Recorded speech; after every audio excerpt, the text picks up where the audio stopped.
ain't no stopping us. Fly without a boarding pass. Couldn't catch me, I be moving fast. Call me a shooting star.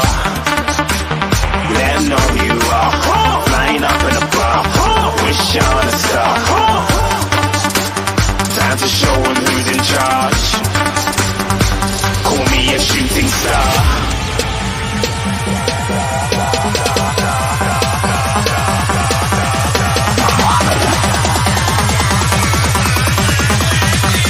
Shooting stars. Didn't even get to cross.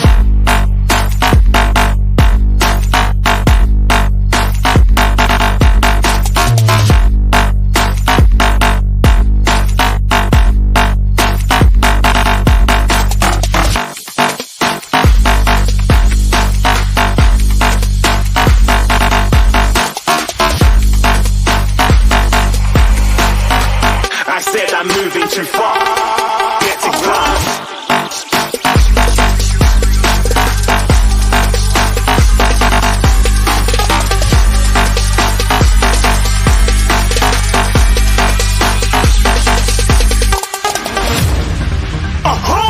Looking at a shooting star. Got more than a couple of people going mad. I swear they're rooting hard.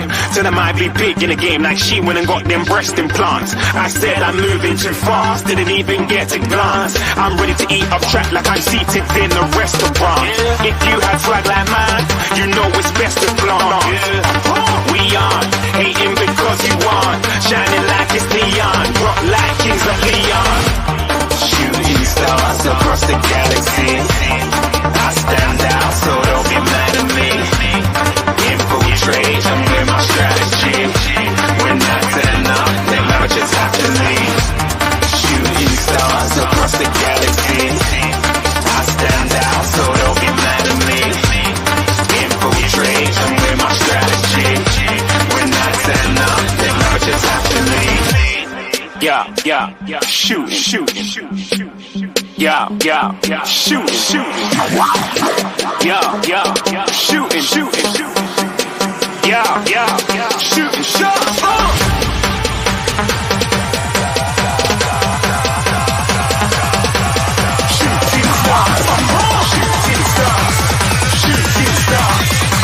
Shooting stars. Didn't even get to cross.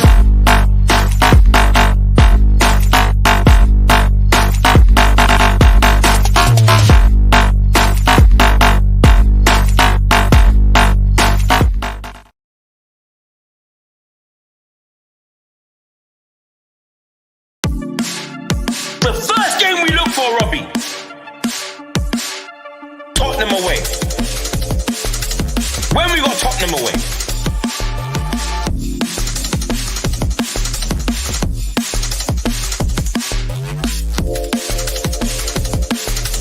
Tottenham away.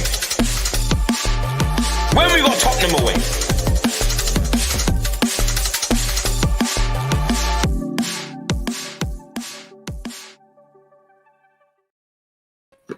What's happening, people? Welcome to Tottenham Away, the best place to be in town on a Wednesday, because it's not Monday.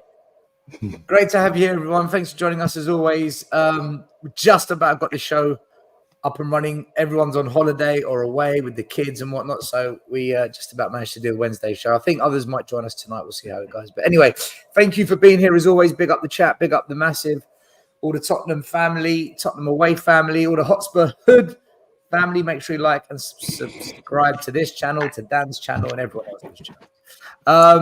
JP, how you doing? What's the weather like in the UK, by the way?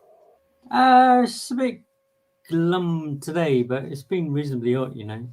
Like last few days, the weekend was like absolutely blazing. But then Mr. LA, what's going on? No, I'm in Austin now. I left LA. Yeah.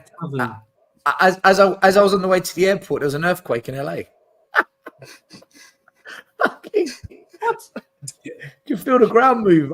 I just thought I was hungover from the night before. But is it bad luck or you just cursed? Do you know what I mean? It's Spursy. It's just Spursy. Things follow. Do you know what? That's exactly what I was going to say about the weather here. You just stole my thunder there. I was about to say the weather is very Spursy over here at the moment. Very muggy. But listen, enjoy it, because I guarantee you, as soon as I'm back, it'll be rain, it'll be grey, it'll be Stay out there cloudy. as long as you can. Oh, I I wish can I deal could. with it. I can I deal with wish I that sort of weather better than hot. I can't How handle you been, it. Dan? You been all right? Same Spurs, different day. Apart from that, all cool, mate. Short and sweet. You're going to be happy today, right? Listen, Okay. we're going to discuss if Spurs are ready or not, because I think this would be a good conversation. But let's quickly say hello to everyone in the chat. Big up Eugene. We never learn. No, we don't. Big up to you, Anthony Clark. How you doing? Tony Rodriguez. Big up, my man. Hey. Bertie Hotspur in the house. We've also got SVRO GBG. VCats, how you doing? Robert Wilson. We've got a super chat here from at Vacheron Wembley 1, who says, "Evening, everyone. Whilst we may not miss the actual player himself, I fear we will miss the elements of grit and leadership that Pierre Hojbjerg provided. We have even less of each quality now than last year." We'll get into this, right? I'll come back to this because I just want to say hello to everyone, but this is a question we will discuss, right? I promise you I'll come back to it. Thank you for the super chat. Jason, big up. Big up to Carl. Big up to Language Angels, channel member. Amit, Neil, Trending Spurs. We've got Matthew in the house. Sammy Mehmet and the kids. Big up. Nige at Pure Coys. Robski. Ethion. I hope I said that correctly. Adrian, Sean Brown, Ben, Jermin, Matthew. We've got Flying Solo. Mr. Post Office and Vindaloo. The Goon is in the house. Neil Lambert, Benjamin, Adrian, Lisa. How you doing, Lisa? Hope you're well. Finland, Enigma 6, John Sweeney. We've got Coys, Danny, 3SS Sports, who's here, there, and everywhere. Jason, Cold Shot, Gooner Greg. Oh, the Gooners love us, man, because we're in the mud. Andy Lloyd and John George, who's here, there, and everywhere too. Big up, big up, Big up big to up. all of us. Listen, let's just do the super chat first, because otherwise I'm going to forget. Do you think we're going to miss Pierre-Emile Hojbjerg? And do you think we've got less quality now than last year? Keep it short and brief, because we are going to talk about this a bit more in depth as we go through the squad. But what do you think, JP? We haven't really bought any replacement unless Archie Gray's going to be the number 6. But there is no replacement realistically. If you chuck Gray, Archie Gray in there, then you're looking at obviously that little bit of or hell of a lot of experience that Hojbjerg has, but then it gets balanced off, right? Because I'm sure Archie Gray's got the legs to cover left, right, and kind of like run around. So he's obviously like a youngster.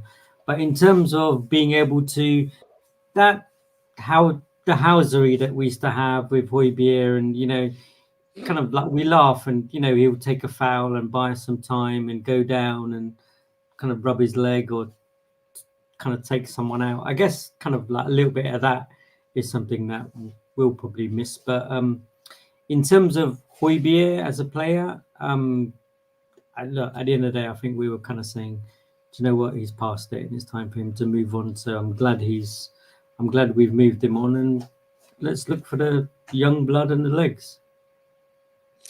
Yeah. We were all saying we need to move him on. Dan, we've moved him on, but have we really replaced him? We were talking about Zuba Mendes, Manu Kones, Paulinia 2-3 months ago, and we've got Archie Gray. Yeah, we've got Archie Gray, who kind of plays as a right back for Spurs when he plays. So, what do you make of the Pierre situation? Should we have kept him? I'm one who's a believer. I don't personally think he was as bad as everybody made out, and I think he did get used as a scapegoat a few times. Bit of a habit we've all got for a few players. We all do it. I just don't think he was quite as bad as people say.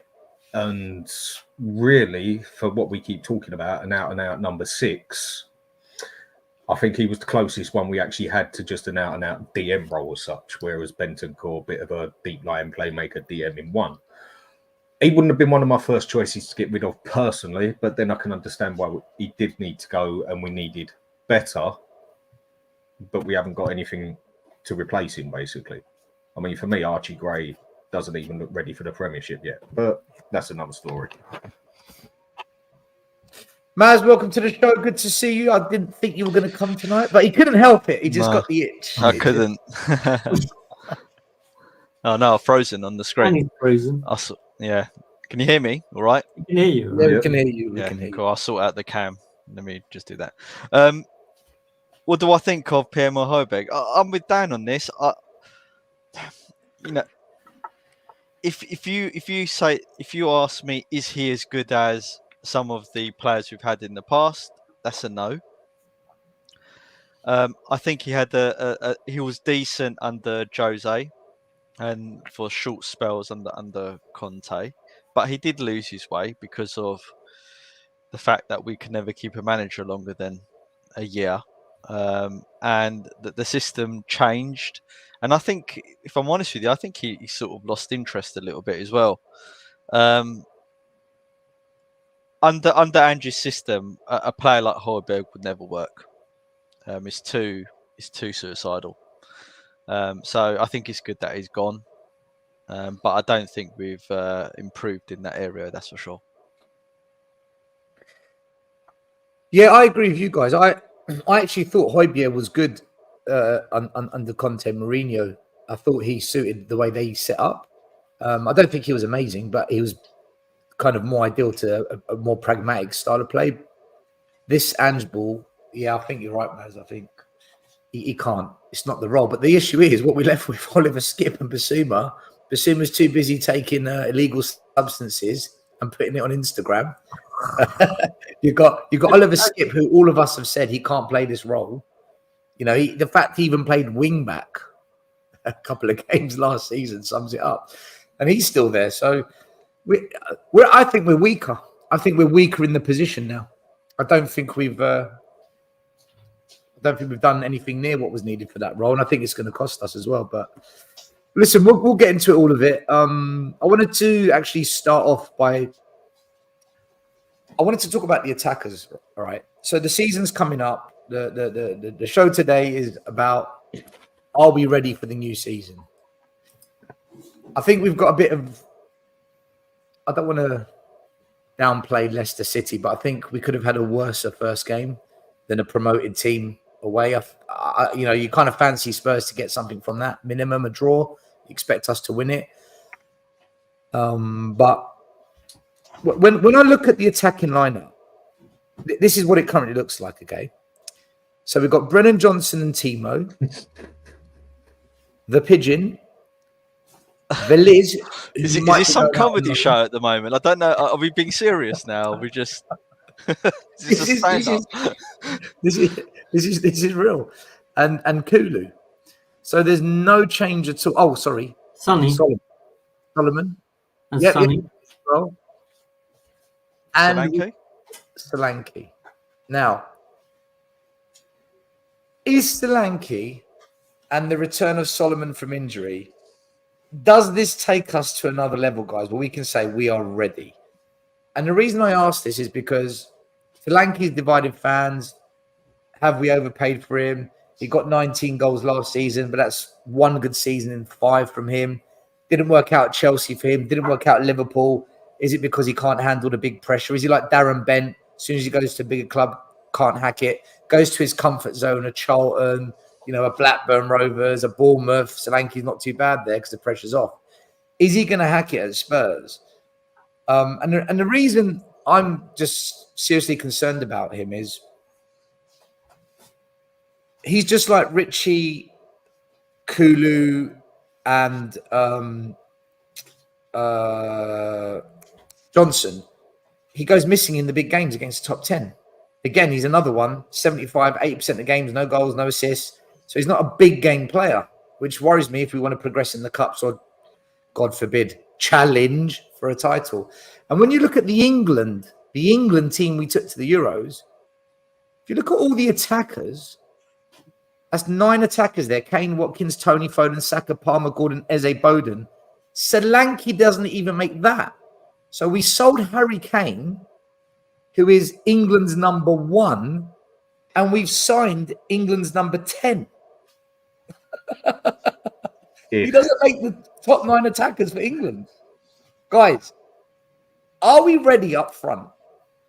Is Solanke realistically going to do anything? Because there's a lot of hype around him. There's also a lot of negativity around him. Go on, JP.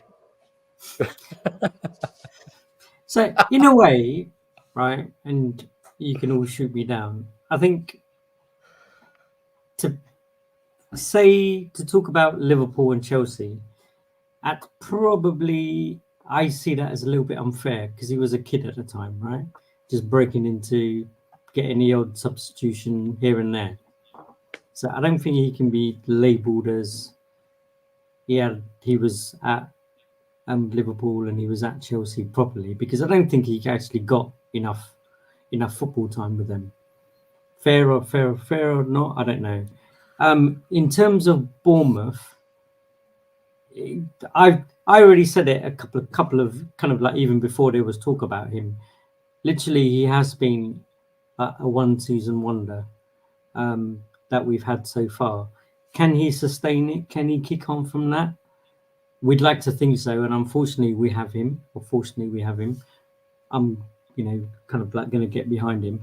Now, the way Bournemouth play, and you can help me here, I don't think that they're too much on the front foot, or are they? Because to me, like they've always seemed to being quite defensive, like especially when they've played us. Now, if it's more on the front foot, we should be able to see him more in the box. He's certainly stronger in the air than anyone we've got. He can certainly hold the ball up better than anyone we've got.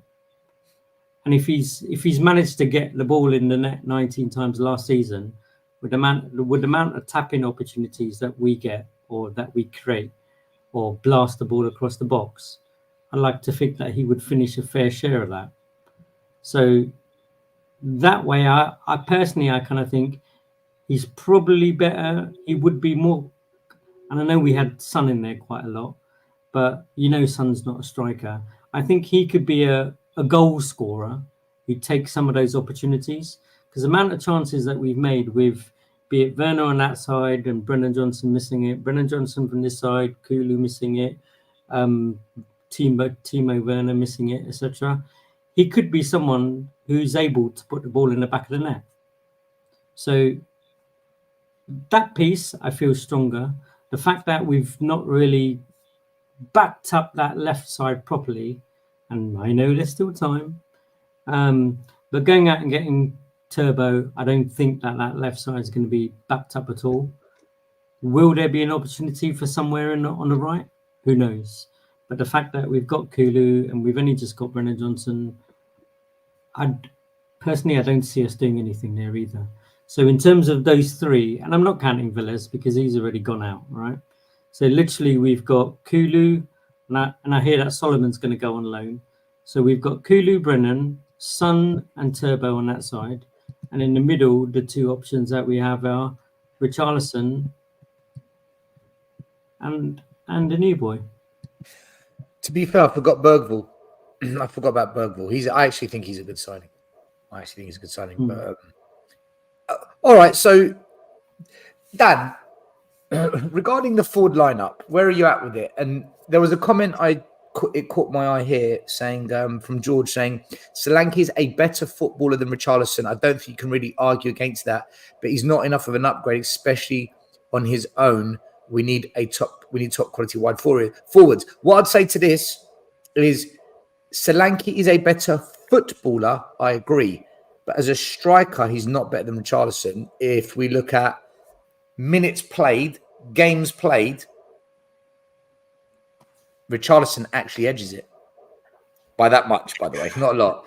But as a footballer, I agree. I think Solanke is a better football player, technically better, better up in the mind for decision making. But in terms of goals, the data says otherwise. So yeah, Dan, where are you at with it? I pretty much agree with what the fellas just said there. I think Solanke is an all-round better player than Richarlison, which, if we're going to be honest, isn't exactly hard. No. And but the more I've looked at it, the more I'm like, okay, I'm going to back off the fella a bit and let's see what he's actually capable of doing now. Let's say do I say he's hit his peak at 26, 27? He's going into his what could be a striker's prime now. And maybe he's just learned a little bit more. Maybe he can do another 19, 20 goals. I'm willing to wait and see with him. I think we'll get 15 goals out of him, which we could have got out of Richarlison possibly, or wherever we put there, because we do put it across the goal so many times. It doesn't exactly take that much skill to put it in the back of the net, even though we've got players that can't put it in the back of the net for now, which I think just about says everything, doesn't it? And I think there's going to be plenty of easy goals for him to score there. And I think there's a lot more chance that he's going to put it easily in the back of the net than someone like Johnson, someone like Werner, who manages to miss a shot that's harder to miss than it is to score. And also, I feel he can give us, in some aspects, more than Son in the middle, because Son's good, very good at what he does. But when the team's proper sussed us out at times, and they was all sitting in the box, Son don't like that. He ain't got the muscle for it. It's not his type of player. Whereas Solanke, I think he's a bit more on Richarlison's side there. He's a bit bigger. He's a bit better built, and I think he can handle the pressure a bit better of being sandwiched. Whereas Son, he just ain't got the build. Not his game, is it? It's just not his game. No, it's just not him. It's the 65 million that bites me. If we'd have gone and bought him for 30, 35, I think a lot of us would sit here and say, do you know what? Fair enough. Yeah, not the best, but is what it is, fair enough. But 65 million, I still think we got caught with our pants down. Dan, can I ask you something on that? There. Dan, I want to ask something on this. When you say, if we paid £35 million, we'd say, well, kind of, all right, fair enough. But because we paid a lot of money, you look at it differently. At the end of the day, it's not your money. It's not my money. What do we care? So what I'm going to ask you is, does it bother you the price tag because spending this much money means this is our marquee signing? The thing that bothers me with that is the money could have gone elsewhere. That's what I say with someone like Archie Gray. I know a lot of people think he's going to be spectacular, whatever. I think in due time he will be good. But I think at the moment, we could have spent that money on someone better for now. Because we need players for now, not just in 3 years' time, 2 years' time, when Ange won't even be at the club. But then if we're willing to go and spend 40 million on a player that hasn't ever even played in the Premiership and has done absolutely nothing to prove he has Premiership standards, we go and spend 65 million on one that just went and scored 19 goals in his previous season. So you can weigh them up both sides. But the money we could have saved off the pair of them, I think we could have gone and got something. If we'd have put the money down, we could have gone and got Eze and Tony for that price that we paid for the pair of them. I don't like the question still. I think that's a bad question to ask in the way you're framing it. Okay, well, thanks for coming on the show. Appreciate it. No worries. All right, because you're framing it. I know why you're saying it. What question should I ask? You said something in the previous show with Charlie. Is it Charlie? Yesterday with Charlie. Yeah, Charlie. Yes, no filter right? FC. And when you said it, I frowned to myself then, because look, we get charged the most money in the whole of Europe to watch our games, right? And we get served up subpar football in comparison to the prices that we charge. We, in terms of as a club and revenue, we're now the 7th richest in revenue. Therefore, logic would dictate that you bring in the quality to match the revenue and the prices you charge your customers, but that's not happening.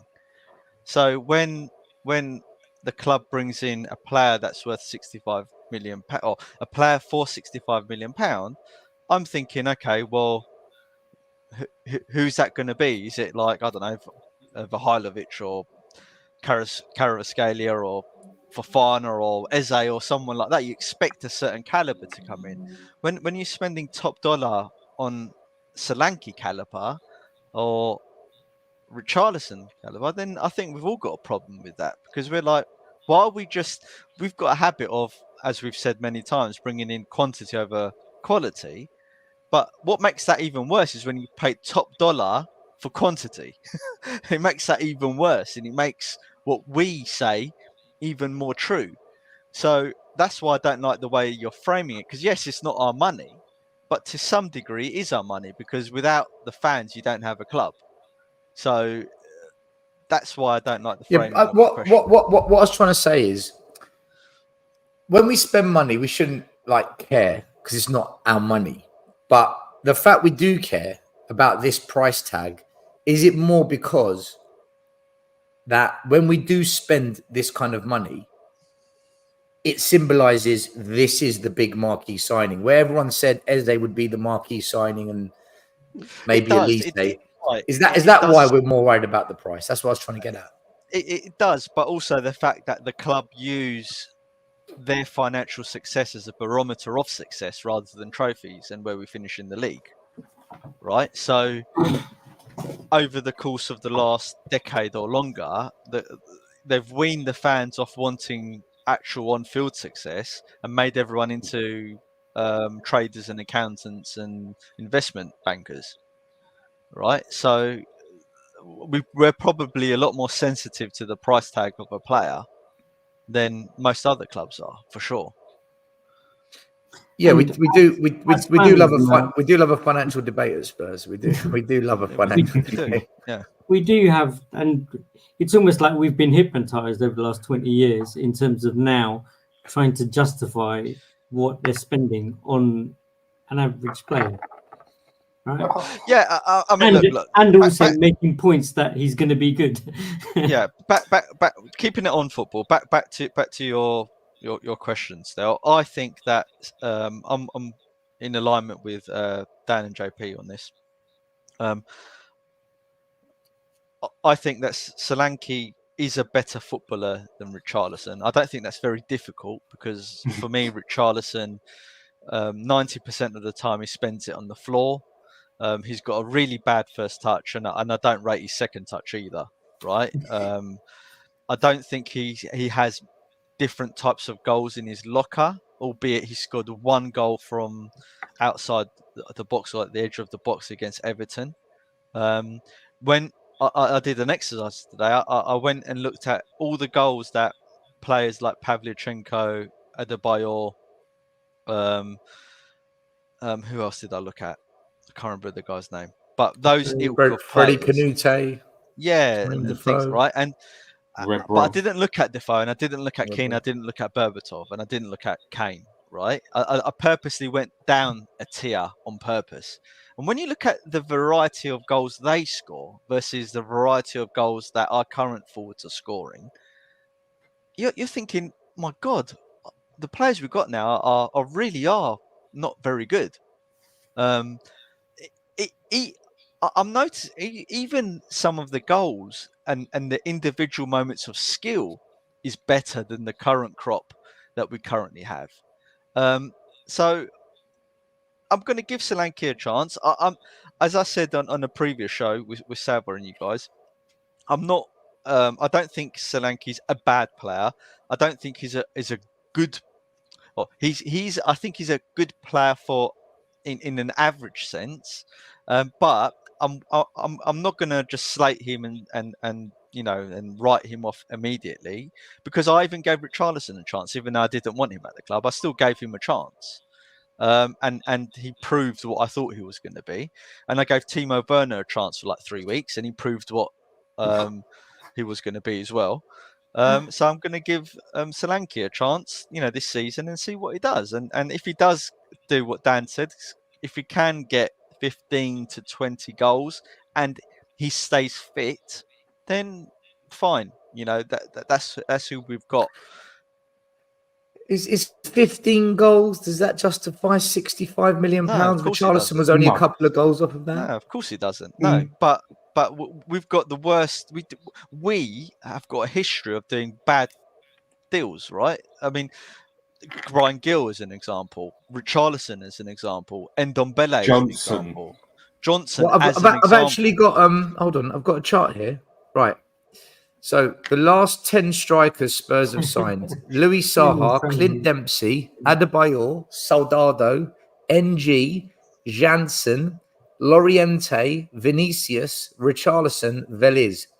And on average, You've got 4 Oh, goals yeah. for Saha, 12 for Dempsey, 42 for Adebayor was the best one, 16 Soldado, 0 for NG, 6 for Janssen, 13 for Loriente, 10 for Vinny. This is So basically, all you need to look at is the appearances versus the goals at the bottom, right? That's basically 1 goal in every 4 games for a striker, which is awful. I mean, and you look actually at funny here is total goals in their entire time at Spurs, not per season. So, so the money spent was 151 million. We got 462 appearances out of that money and 119 goals. So we're paying approximately 900,000 pounds a goal. We're paying. And basically, Richarlison and Solanke just cost as much as nearly all of them put together, give or take 20 mil, basically. Yeah. Look at the current crop, Dan. Solanke 65, Richarlison 60, Johnson 47.5. So we've spent roughly 180 million on 3, and That's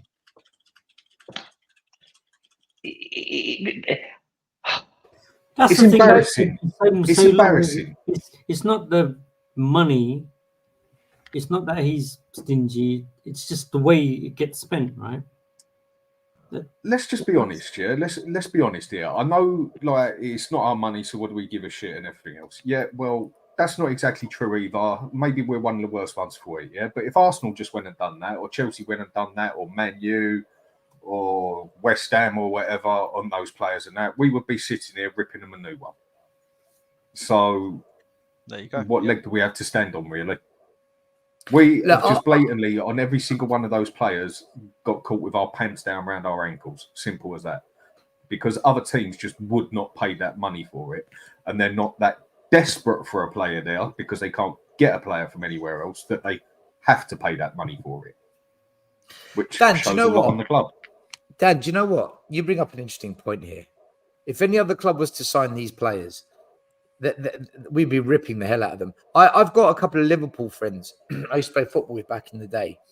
And they kind of not laid into me, but they were having a little swipe at me for saying, you all you do is slag off these signings. I said, yeah, but guys, would you have them at your club? Be honest. Would you have any of these? And they all said no. I said, so how dare you call me out when you wouldn't touch them, right? And they said to me, yeah, but you do it for every player. I said, no. When I said, go back, when you signed Darwin Núñez, what did I say to you? Go back and bring those messages. What did I say to you? And you all had a go at me saying, I hate Liverpool. And now you don't want him at your club. So I'm pretty consistent, I think. When I say it for, doesn't matter what club they join. I agree with you, Dan. None of our top 6 rivals sign any of these players. Maybe they sign. Do you know, I was going to say Kulu, but I don't think they do. I don't even think they sign Kulu. I don't I don't See, think any look, of that top 6 teams signed him.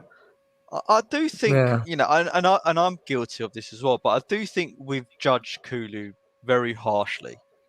Because when you look at when he was surrounded with Kane and Son, he looked a much better player with those two, right, around him. Certainly in his first 6 months with Conte, when everyone was buzzing, he looked fantastic, didn't he? We were raving about how good he was. And then we had that disastrous season when everything went wrong, and we blessed Conte with the likes of Long Gap and Richarlison and things like that, and then everything went disastrous, right? But Kulu has qualities where you can justify him in our team. He non-stop. He runs for 90 minutes non-stop. He always tries his best. He causes defenders a lot of problems physically. He can beat a man when the mood strikes him, when he isn't predictable, right? He can pop up every now and again with an important goal. One of the stats we talked about last season was that he created the most chances. Is it the most chances in the league? I can't remember still, but it was something along those lines. So he has qualities. He brings something to the team. So I can see why other clubs would want someone like Kulu. I mean, even some of my Arsenal mates and Chelsea mates, and they rate him. They say he causes teams problems. Now they're not saying that he's a superstar player that's going to bang 15 goals in a season and set up another 10. They're not saying that, but there's merit to him. Whereas when you look at Timo Werner and Johnson and Richarlison, there is no merit to those players because they don't do anything. They don't beat their man. Yeah, but Maz, they don't finish again, like 2-yard shots. They don't. Again, Kulusevski again is another player who goes missing against the top 10. He'll pop up with a winner in the last minute against Sheffield United. He'll make it 2-0 at Nottingham Forest away. He'll get an equaliser maybe against Crystal Palace. But as soon as we go to Anfield, as soon as we play Arsenal, as soon as we've got to play Chelsea, as soon as we've got to play City, Newcastle, Villa, nothing. Yeah, this is my issue with these players. Yeah, so the way I look at that is you look at Ange's performance in 2024 as a team. He's presided over a team that would have finished 16th in the league.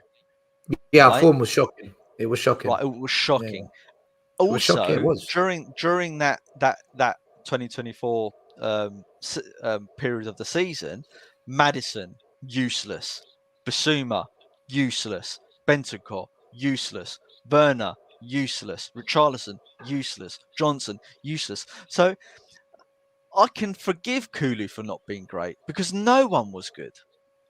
Our best attackers were our defenders. Romero, Van de Ven at one point propped up with goals. Both of them scored goals. Yeah, right. So look, I'm not saying that Kulu is the complete forward, and as Solidas says, he's a little bit of a one-trick pony, but there's merits to having him in the team or having him as part of the squad, and I'm willing to give him a little bit more time because of that, because I don't judge him in the same category as the other players who we expect a hell of a lot more and just don't deliver full stop. We play him in the wrong position as well. It's something I've been saying for over a year now. Yeah. You will get more out of the man play him as a consistent false nine or even like to cover Maddison's place as a playmaker there because he can pass the ball. It's just where he's on the right-hand side on his left foot, and he is a bit of a one-trick pony there. He always has to step it onto his left foot, and by the time he's done that, the defender already knows what he's going to do, or the player knows what he's going to do, and has already stepped to their right. They're already 2 moves ahead of him, basically. I mean, he gets himself in checkmate. We don't even play him in the right position to get the best out of him. Yeah, I would rather play him than Johnson. Yeah, Dan, I want to ask everyone. Let me ask everyone a question here, right? I'll start with you, JP. We'll go around because I want to move on to the midfield because we've spent 40 minutes on the front three. But if you were to look at the players we've got at the club right now, who's your front three and your number 10 that sits just behind them? Who's your kind of, let's call it the front four? Who's your four that you're starting that you think are the best players we've got in the positions? So I would go Son on the left, Solanke in the middle, and Kulu on the right. And it's a toss-up between, I understand the Maddison because of his... There's no toss-up. You've got to pick one. There's no toss-up. Then I'll go with a young kid. Bergvall. So you're going Sonny... Who was it? Solanke. Sonny, Solanke, and Kulu Bergvall. All right. Interesting. Dan, what's your big Ange for one day? So as soon as I've got to do this Ange's formation and that, I'm going to stick Maddison out on the left, Kulu in the middle, Son on the right, and Solanke up front. Wait, start again. Who's your number 10? My number 10, Kulusevski or Bergvall. But at the moment, to start a game, I'm going to go Kulusevski. So Kulu, and then who's your left forward? Maddison. Maddison left. Son on the right. Yeah. And Solanke up front. All right, so completely different to JP, other than Solanke as a striker. Interesting. Reason I've gone that way Team. is because as a number 10, we all know it gets compact in there very much so. And Maddison does not get the breathing space that he needs to be a playmaker. So do you know what? Stuff it. To get the most out of him, I'm going to give Maddison some space and stick him out on the left like England has done and Leicester have done a few times. And do you know what? Kulusevski's going to probably go tits up at some stage anyway, so he can just take the compact in the middle, and we actually give Maddison some space, and we've got a chance that he can do a bit of playmaking there instead of having 6 players within 6 foot of him all around. And Son's both footed, so that's one of the important things for Maddison, isn't it? He needs that space around him to be able to drop his shoulder, look up, and try and play a ball or something, as opposed to he's not really the little flicky pass kind of type of playmaker. But that's why I stick Maddison out wide, because I think with the way Ange plays, I think that is where he'll get his most breathing space. And apart from Porro, he's the only other one that can cross a ball. Maz, what about you? What's your... I find this question for? really difficult because under Ange's system, Are you just going to have a go at any question I ask? no, it's not a bad question. It's I just struggle with it. This question still. The last question you said was shit. It's just this one. No, I struggle with it. I struggle with it because I'm just not a fan of Ange and the system. And I really struggle to see past the faults in the system and the problems we had last year. We're going to get onto the tactics. Don't worry, we're going to come into that as well. But how, and because of that, I'm finding it really difficult to imagine what the players would be like, even chopping and changing them around the system, to know whether they'll truly be effective. Because it's all very well saying Kulu's had a good pre-season, but I mean, that doesn't really mean anything, does it? I mean, how many times have we had brilliant pre-seasons and we've been absolutely dire during the season and vice versa? So who would I pick? I would pick Son on the left because that's his preferred position, and I think you need to play one of your best players or the best player in his best position. I would play Solanke up front. I would play Kulusevski on the right, even though he's a one-trick pony. And the only reason I would play Maddison is because I don't think Bergvall, being 18 and new to the league, is going to cope well in the early stages unless he really hits the ground running and is a revelation.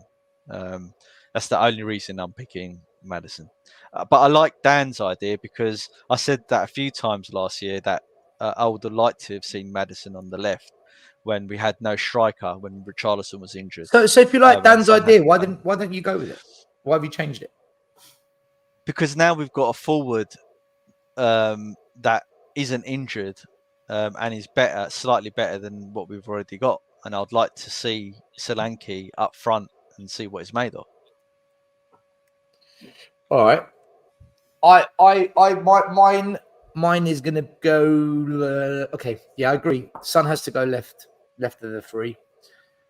You've got to start Solanke up front because he is probably the best striker at the moment at the club. It's not saying a lot, but Kulu would be my number 10. I'm not playing Maddison. I think he's not doing well. I'll put Bergvall out. I'm going to put Bergvall out wide. By the way, guys, listen. Bergvall one side, Son the other, Solanke up top, Kulu in the 10. I actually think this season, I think Bergvall's going to be either the player or one of the players of the season for Spurs. I think we've signed a really good player in him, and I think he will step up. I think Levy, Ange, Lange, Paratici, I think this is the one signing they've nailed. I really like the way he plays, man. Like he's the kind of player I want to coach. He's the kind of player I want in my team when I build a team. He seems fearless. I think that's what I like about him. He seems fearless. He seems that he's willing to take anyone on. Doesn't matter who it is, he's going to take them on. Yeah, but Maz, do you know what's great about him? He can actually do what he wants to do. Like if he sees something, he can actually make it happen. That's why I like him. It's not like you're mute, Brennan. You're mute, Dan. Dan, you're mute. And Dan, you're mute. So it's not that he just wants to do it. He actually looks so far like he's actually got the capability to do it. Yeah. To me, he looks more. I mean, I can only go by friendlies and judging by a couple of games so far. So it's all ifs, buts, and maybe still. But to me, he looks more like a footballer that has just he's got it. Whereas other players have to do significant training to get to a certain level. Whereas other players, they don't even have to train and they've just got it. To me, he just looks like one of those players that's actually just got it. More of a natural. Calm on the ball. He knows what he wants to do. He can do pivots and things like that. And one thing that surprised me, I kind of had a thing with Shine about was I kind of didn't think he'd be that strong, but he seems to be happy enough to hold people off and like push them off as well. So you see, the problem I've got with picking this forward lineup is the deficiency of the tactics. But when you don't have a functional midfield that works, and where you need that number 10 to be the playmaker, can Kulu be the playmaker? Can Bergvall be the playmaker? Because if you recall, at the start of last season, I was complaining about Maddison, even when he was playing well. I'm saying he's not like Eriksen. He's not pinging the ball around, dictating the play. He's making things happen, but he's not a playmaker. And I feel the number 10 needs to dictate the play. He needs to set the tempo. He needs to be spraying the ball around. And I can't, and what I can't get, my small brain can't get beyond the fact that for that playmaker to be successful and effective, you can't have your number 8 and your number 6 one getting in front of them and getting in their way, and then your fullbacks getting in the way as well, right? And not covering the space so he can operate. Because Bissouma, he'll intercept a ball and go forward, but then he'll do a stupid pass and lose it, and then not bother running back, right? So then we rely on Sarr running all over the place like a headless chicken, right? Which he does well to a certain degree to help him out. But I don't think Sarr's the answer, and I don't think Bissouma's the answer. Well, certainly I know we're going to talk about Bissouma, but do you get my conundrum here? I can't see how let's go on to the midfield. Let's go on to the midfield. So we're going to play a 3-man midfield, just for argument's sake. Let's just call it, the 6, the 7, and the 8. We know we don't quite play with the 6, but let's call it the 6, the 7, and the 8.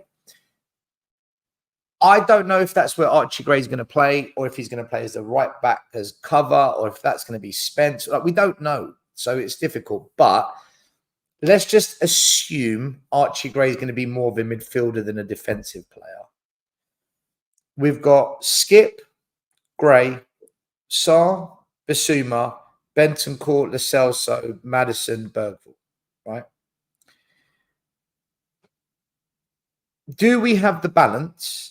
Do we have the control? And do we have that midfield dominance to dictate games, other than just have higher percentage stats than most teams we play, I guess? I'm talking about controlling a game where that possession is dominant in their half, where we don't lose the ball too often. And when we do lose possession, the midfield gets it back, calms it down, and we build again. Have we got that midfield, that controlling midfield? Not with the way we play. Not with Ange's system, no. If he was to change this formation and system around, I think you might be surprised how much we could control a midfield. But with just these whole tactics, it just don't work for the players we got. It really don't. Controlling the midfield, not for him. It's not for him, is it? Controlling the midfield. It's almost like you have to have the legs, you have to go down the line, and you have to play the ball into the box for someone to tap it in. It's not really doesn't seem to be about controlling the midfield in any way, does it? Well, we do try and control it up the top, because the way I see it, what Ange tries to get him to do is sort of like a poor man's Arsene Wenger. And what I mean by that is like basically try and walk it in the back of the net. Just keep control of it, keep control of it, keep control of it. And I'll repeat myself 10 times, keep control of it, and then tap it across the line and someone will tap it in. But the way he does it is just a very poor man's Arsene Wenger as such, because at least Arsene Wenger had a clue about how a whole team should play, not just up front. Whereas Ange hasn't got a Scooby-Doo about tactics in defence, has he? And Arsene Wenger also signed high-quality players, and he actually started going wrong for Arsenal when he started signing the dross. When he started signing dodgy players, that's when it all began to collapse, I think. But he still had half an idea on how to make a defence work, and Ange doesn't. Yeah, no, I agree. And even then, even when he did sign Dross, he still won 4 FA Cups and he still got them 4th, generally. Fair point. Fair point. That ended the argument. That just ended the argument. Drop. Yeah. JP, do you think we've got a midfield that can do what Ange wants of them, that can control a game or build up the play, that can, not be exposed constantly, that can get us sitting on the edge of our seats excited? I think he's got the legs in Sarr, which is what he seems to want, to have that box to box, running up and down, closing down, trying to be able to be that energetic person in midfield to try and press and try and close down and win the ball high up. I think Bentancur and Bissouma. Bentancur, you go, okay, fair enough. He had a really bad injury or whatever. But I think he probably wants Bentancur to control that midfield a little bit more, as in be that person who takes the ball off the kind of goalkeeper, is able to pivot, is able to hold it and start moves off. But I don't think he had a great kind of return, to be fair. Bissouma, I'm not sure what, some games he has kind of fleeting moments where he's all right here and there. But again, consistency-wise, I think he was pretty poor as well. And Maddison, again, I think we've talked about Maddison's role in kind of all of this. It's just that he's literally just getting crowded out to do what he wants. So I think Bentancur would be a key if he gets back to pre-injury. I still think that there's a problem with Bissouma, Maddison, as in trying to get them to be able to do what they should be doing on the pitch. So, and with JP, I want to ask you a quick question about Bissouma, right? Ndombele got a lot of criticism at Spurs, saying psychologically he's not all there, he doesn't care. I don't think Bissouma is of that far gone mentality, but is there a significant enough element of Bissouma where does this guy even care? It really seems that way, and I'm sure we'll go on to what happened the other day. But that just shows you the level of intelligence, if you ask me, or lack of, by what he did the other day, But I think because we saw him at Brighton do what he did there, I think the expectancy from everyone from Spurs is he's going to get to that point at some point. But he didn't play as a 6 at Brighton. He wasn't the 6. The system was different. Yeah. This is what I really get confused about when people refer to Bissouma at Brighton, because he didn't play where he's been asked to play now. But I also think if we progress Bissouma further up the pitch, I don't think he's going to be any better. I think the problem is with Bissouma is, for me, I think he's one of the best players we've got, but he's pretty goddamn useless at the same time. And what I mean is, at Brighton, he covered the DM several times, basically. He covered the DM a few times, but he was usually box to box, sometimes cover it just behind, but mainly get the ball, go forward with it, and then get a short pass to the playmaker or wherever, and then it goes forward from there. And he was bloody good at it. And he was also good at doing the pace tempo, getting the tempo right in the midfield as well. He could control the game at Brighton. He did it countless times against City, Spurs, Arsenal, Man U, and like the one I've repeated enough times, Liverpool was going to pay big money for him. It's just Brighton wanted more. I think where he's come to us, it's the tactics definitely aren't right for him. But I've now totally gone off the fella, and I just think money has gone to his head, and I think he's more bothered about getting a new handbag than he is about playing football. I think it's just totally gone to his head, and the quicker we get rid of him, the better. Really, Dan, I agree with you, Dan. Because, and he was one of my favourites. I think he's a brilliant player. He's not. Players change, right? And you see the downfall of certain players when they go to the bigger club and they can't handle, one, the pressure of being at a bigger club, and two, all the money and everything that goes with it. And ever since Bissouma's joined Spurs, I mean, Conte sussed him out very quick, didn't he? Yeah. And let's be honest, did Conte get anything wrong at Spurs in terms of his assessment of the squad and the players? Away, didn't he, Maz? He said it right away, and everyone was questioning Conte. Why? It was the main thing I questioned him for. Yeah, we keep going back to Conte because everything he said is spot on. Like spot on. His assessment of all the players was spot on. And I agree with you, Dan. I agree with you up until the point whereby, yes, at Brighton, he was one of the most sought after players going. And when we signed him, I was like, wow, that's a really good signing. I wasn't like, it wasn't like signing Klinsmann or Van der Vaart, but I was thinking, wow, we've bought a good player here. He could really be the next Dembele for us. He's got the capability. But this is where in the midfield, I'm a bit pissed off because Lo Celso would be a perfect number 10 if he was fit and he wanted to play for Spurs. He's got quality. We've got a few players like that. Yeah, but you're right. They get injured. They don't want to play for Ange, or they don't want to be at Spurs. I think Maddison. I think something's going to come out with Maddison during the course of the season, or he's not going to like being dropped if he's not playing well, and he's going to kick up. He's got an issue. He's got an issue. With,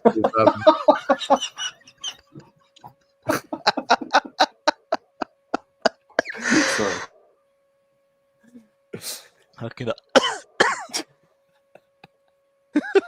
It's true, isn't it? It's true. Yeah, I think there's something up with back to the point. Back to the point. But our midfield, right? We've got Lo Celso. If Lo Celso was the player that he was under Jose Mourinho, I don't think Maddison would get in the team, and that would solve a lot of problems for us. I just couldn't. Sorry, go on. And then I was going to say, I don't agree with Sava as well when Sava says that Bentancur, he doesn't think Bentancur is very good. Now, I actually think he's very good, and I'm with Dan on this. I'm near enough parroting what Dan said in another show. At Juventus, and when I saw him at Juventus, he was a great player. He wasn't the best player, but he was a great player. He was bloody good. He was bloody good, yeah, and consistent. And when consistent. He came to Spurs under Conte. I was like, wow, we've got a player here. Especially when he was in Conte's second season or first full season. He was the shining light of the Conte team. He was the only one putting a shift in and performing at one point until he got injured. Up to his injury. Right? He obviously comes back and gets injured again and everything, but you see sparks of the quality that Bentancur's got. Now, it's whether he can recover from that injury and he's the same player that he was before. But you can't just write off a player like that, because if he is fit this season and he does get into a groove, then he solves a lot of problems for Spurs as well.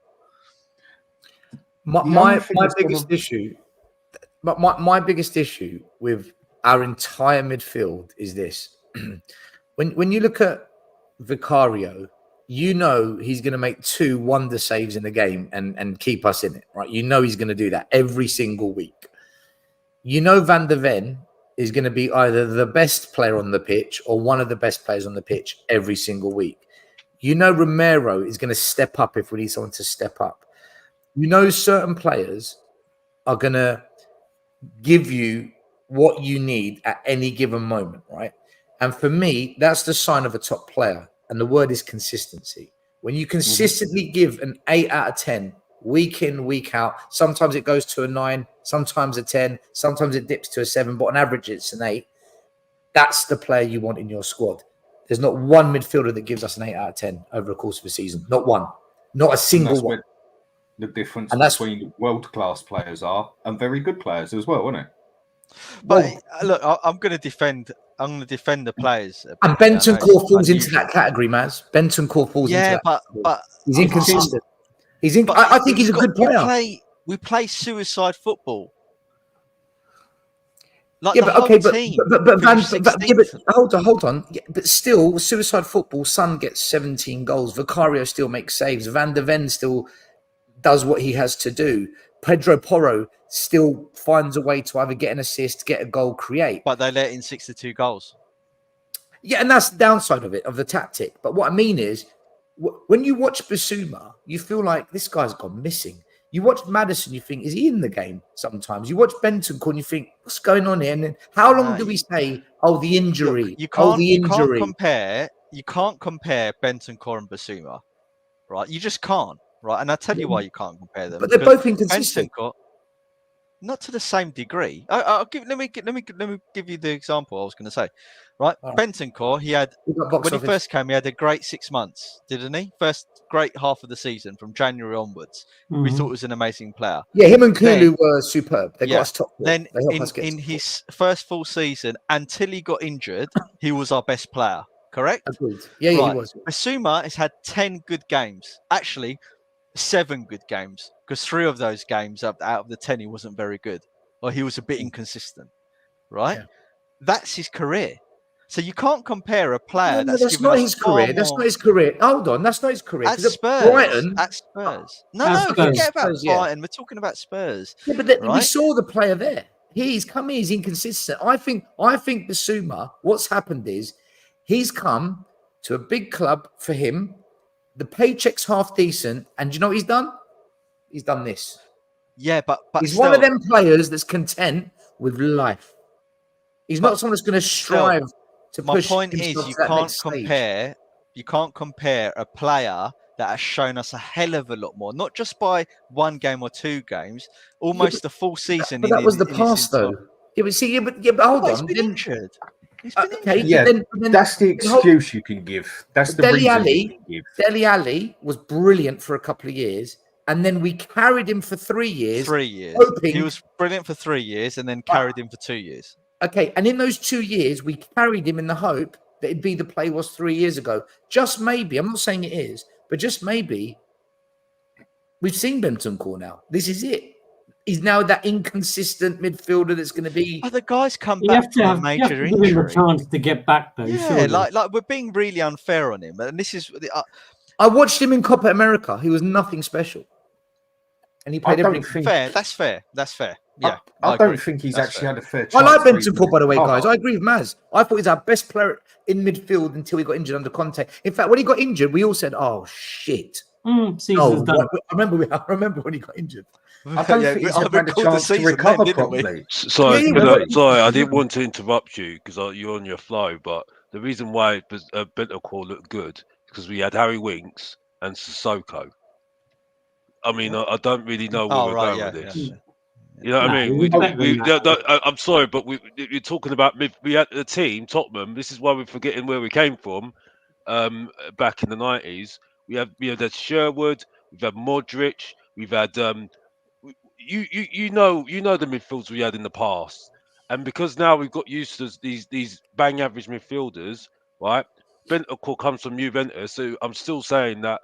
Yeah, he's grown on me, but I'm still keeping the tag Kulusevski's and Juventus reject because he ain't got no better. He's similar to Dele Alli, but Dele Alli had more years than Kulu. He only had 6 months. That's like 10 minutes. 10 minutes going to the bar. You know what I mean? But Bentancur ain't bang average. Bentancur ain't bang average. But Dan, regardless if he's down, the thing is, I think it sums it all up. The fact is, right. If a class player it's about consistency, and unfortunately, regardless if he's had injuries or not, right? Okay, he hasn't been decent. Yeah, he does. He's got a bit. He's got something about him. Yes, he has. He's got some mentality there. Yes, he has, because he don't come from Juventus for no reason. You know what I mean? But at the same time, right? If we're gonna start being fair about it, he is not consistent. He's Okay, I'll not give you an consistent. example here. Virgil van Dijk, best defender on the planet at one point, goes and gets his ACL injury. Took him 2 seasons to come back before he even looked half the player of But what bro, he was. he's won trophies though. He won trophies That's at not Liverpool. what I'm on about. That's not what I'm on about. Benton I'm Court's on won about, trophies say, as well, though, Alex. yeah, Yeah. But I get where you're coming from. But what I'm trying to tell you is an ACL can screw the best of them. Yeah, I and hear absolutely you. change them. I know, but I'm not here to be medical. I'm not here to talk about the medical side of things. I'm looking at it right from day dot. Right? Mhm. Okay. If you're gonna put yourself out there, if you're not ready, you're not ready then. But at the same time, right, you're still going to be judged when you're on the pitch, and that's it. This is where I feel he didn't get the fair time. He got put on that pitch a couple of times when he shouldn't have. Well, that's where the club and him have to have that conversation then, because at the same time, right? If you're looking at a top player, right? If we're going to start, we've got to look at it from like not from being connected with the player, right? And look at it straight down the line like this, right? With everybody, right? Even with Richarlison, because we bring up things outside of football, and then you're sitting there saying, okay, if we're going to start bringing that outside of football, we've got to do it for every single player then. Every single player then. Right? So someone who's playing as good as Bentancur was, because he was playing really good, yes, then goes and gets an ACL injury and then doesn't play as good for the next season or two. I'm going to give them the same leeway in the aspect of you are playing crap at the moment, but your ACL can change your life. Yeah. So I will do that for any player, and that is what I'm doing for him. I don't think he's as spectacular as some people make out, but he definitely ain't as piss poor as others make out, and he's better than a bang average player. He's a good player, and on his day can be a very good player. But ever since that ACL, that changed him. And what I'm saying is with it, will he ever go back to it? ACL changes lives, but I don't think he's actually had the fair time that he needs to actually fully recover from it. Every time he seems to get 75, 80% there, instead of working back into it, bang, they drop him right in the middle of it again, and then he gets his kneecap taken off him again, and then he's out for another couple of months, comes back on, does a bit of international, bang, he's out again. I don't actually think he's had that full 100% that he needs. But whose fault's that then? We even rushed him back, right, Dan? That's we even rushed him back because that's what I'm saying. We had no midfield. You just answered your question, Dan. You just answered your question, right? Okay. Whose fault's that then? Because he ain't got no midfield to compete with him then. Because the point I'm making is, right, top clubs don't waste their time. But that's not They don't waste their time. That's why Juventus left him. I'm just on about the player. I'm not. I know, but the point, but regardless what the player is, I'm sorry, Dan. I can't do this whole thing about this one player this, one player that, one player this. The point I'm making is, right, we can start looking at the fundamentals, what's happened before, right? But unfortunately, top players, they find a way to try and acclimatize what their situation is and make do and become that player. And this is where I think it's the club's fault as well on this, putting all that, because you heard some of the ridiculous rhetoric last season when this guy was coming back. You said he's a game changer, he's this, he's that, he's this. I said, okay, right. He's not world class. No, he's not. And I was like, okay. So now you're putting this expectation on him. When he fails, who looks stupid? So it's the fan base fault for going on saying he's a game changer. 1, 2, like it's the club's fault because I knew full well he had a bad injury. He had a bad injury, and also that he needs to understand his own thing as well. So that's Alex, what I'm trying to say. One point, I'll go with you on what you said. Let me just give you this one point. Yeah. Let me just give you this one point. You say you can't judge players differently. You all got to treat them the same. Yes, you have, until there's different reasons. There's one reason that I personally think Bentancur isn't quite the player that he should be or could be, and that's because of an ACL. And then there's another reason why I don't think Bissouma's as good as he should be, and that's because he's a prick and he's too geared out his face at the moment, and the money's gone to his head. So now, am I treating the players different? No, I'm giving them different reasons, because there's different reasons for different people. And then sometimes it's... You can put several players on there for the same reason, that they're played in the wrong formation. And then another player might just, there's different reasons out there, but, one's an injury, one's because he's too much of an idiot. Listen, Two Dan. different things. Dan, That's you not make true. us. I'm not saying you don't. I don't disagree with you, but I think this is where we're just going up and down because look how funny it is. Yeah, a couple of weeks ago, like I said yesterday on a show, Bentancur's out the door. Bentancur's out the door. You know what I A mean? few people were Now saying he's it. he's starting next week. Bissouma was one like saying you're starting next week. Now everyone's saying, oh no, we don't know about that now, innit? No, with what he's gone and done, Bissouma, yeah, with No, what but Bissouma's that's a gone and done, different. Yeah. I think Bissouma has got the physical and capability of doing what we need him to do. But I don't think he's got the mentality for it now. And I agree with Bissouma's you. one I've been defending for a long time. You know what? Screw the formation for him and everything else and that. After what he's just gone and done what he's done, we should have him out of that club. But we'd have to replace him. So I'm in no defence of Bissouma anymore. Not after Even before what he done, I didn't want him because he's had 2 seasons and that's it. He's done. Yeah. He hasn't performed. He's out. I get it. We play him with the wrong formation, the wrong tactics. But what he went and done, that's like me going back out in the day and sitting over the park with my mates and filming it and then giving it to my mother. Now I've got no front teeth left. It's the bloke needs a slap in the face. He's got to go for doing that. As far as I think Stelios summed it up. I think Stelios summed it up perfectly. He said it on a channel, or maybe it was on his channel. He says, Bissouma looks like a guy that thinks he's made it at Tottenham. Yeah, he looks like he's had the headlights, and I think since then he's just again it's. At the moment, like I said before, I think Savage sums it up perfectly. I'm not trying to give big heads to these two people, and you know I love you, Dan. Anyway, this is just football, isn't it? But the point I'm making is I don't like any of our midfielders, and I've got to be honest. The only honest midfielder, and I'm looking like a hypocrite, and Ellie's going to absolutely love this. Hojbjerg. You know what I mean? I'm being honest. At the moment. A whole year of you ripping him. Yes, I know. But at the moment, there's no midfielders at the moment that are turning up at the moment. I'm looking stupid at the moment. No, mate. I defend you usually, mate. You want to get I'm a flip flop. I've got to be honest. But the midfielders at the moment, you want to get that bell out, Alex. Get the bell out and start. Shame. I know. It's listen. I'm looking stupid. But again, like I said, I know. But it's just like at the moment, our midfielders are just making us look like fools at the moment. I've got to be honest. Because we're now celebrating. Now we're saying. I mean, I've said this how many times now. And this is why I'm now getting. I'm going to have to change. I was thinking about when I was coming on what I'm going to say because I'm kind of got to the point now where I'm fed up talking about Tottenham now, because the fan base overhyping 2 youngsters. I'm sorry, not even cut their teeth.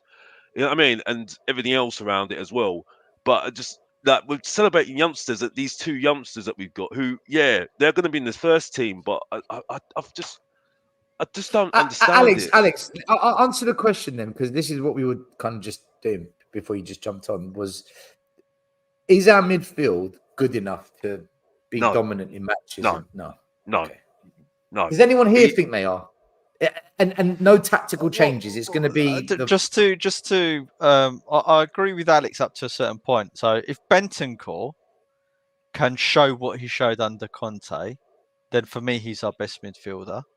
Right, and if Lo Celso wasn't made of like cheese strings and glass, and actually stayed fit and actually was in the team, then he would be our second best midfielder or our first best midfielder. But I agree with Alex. As it stands now, I don't rate any of our midfielders.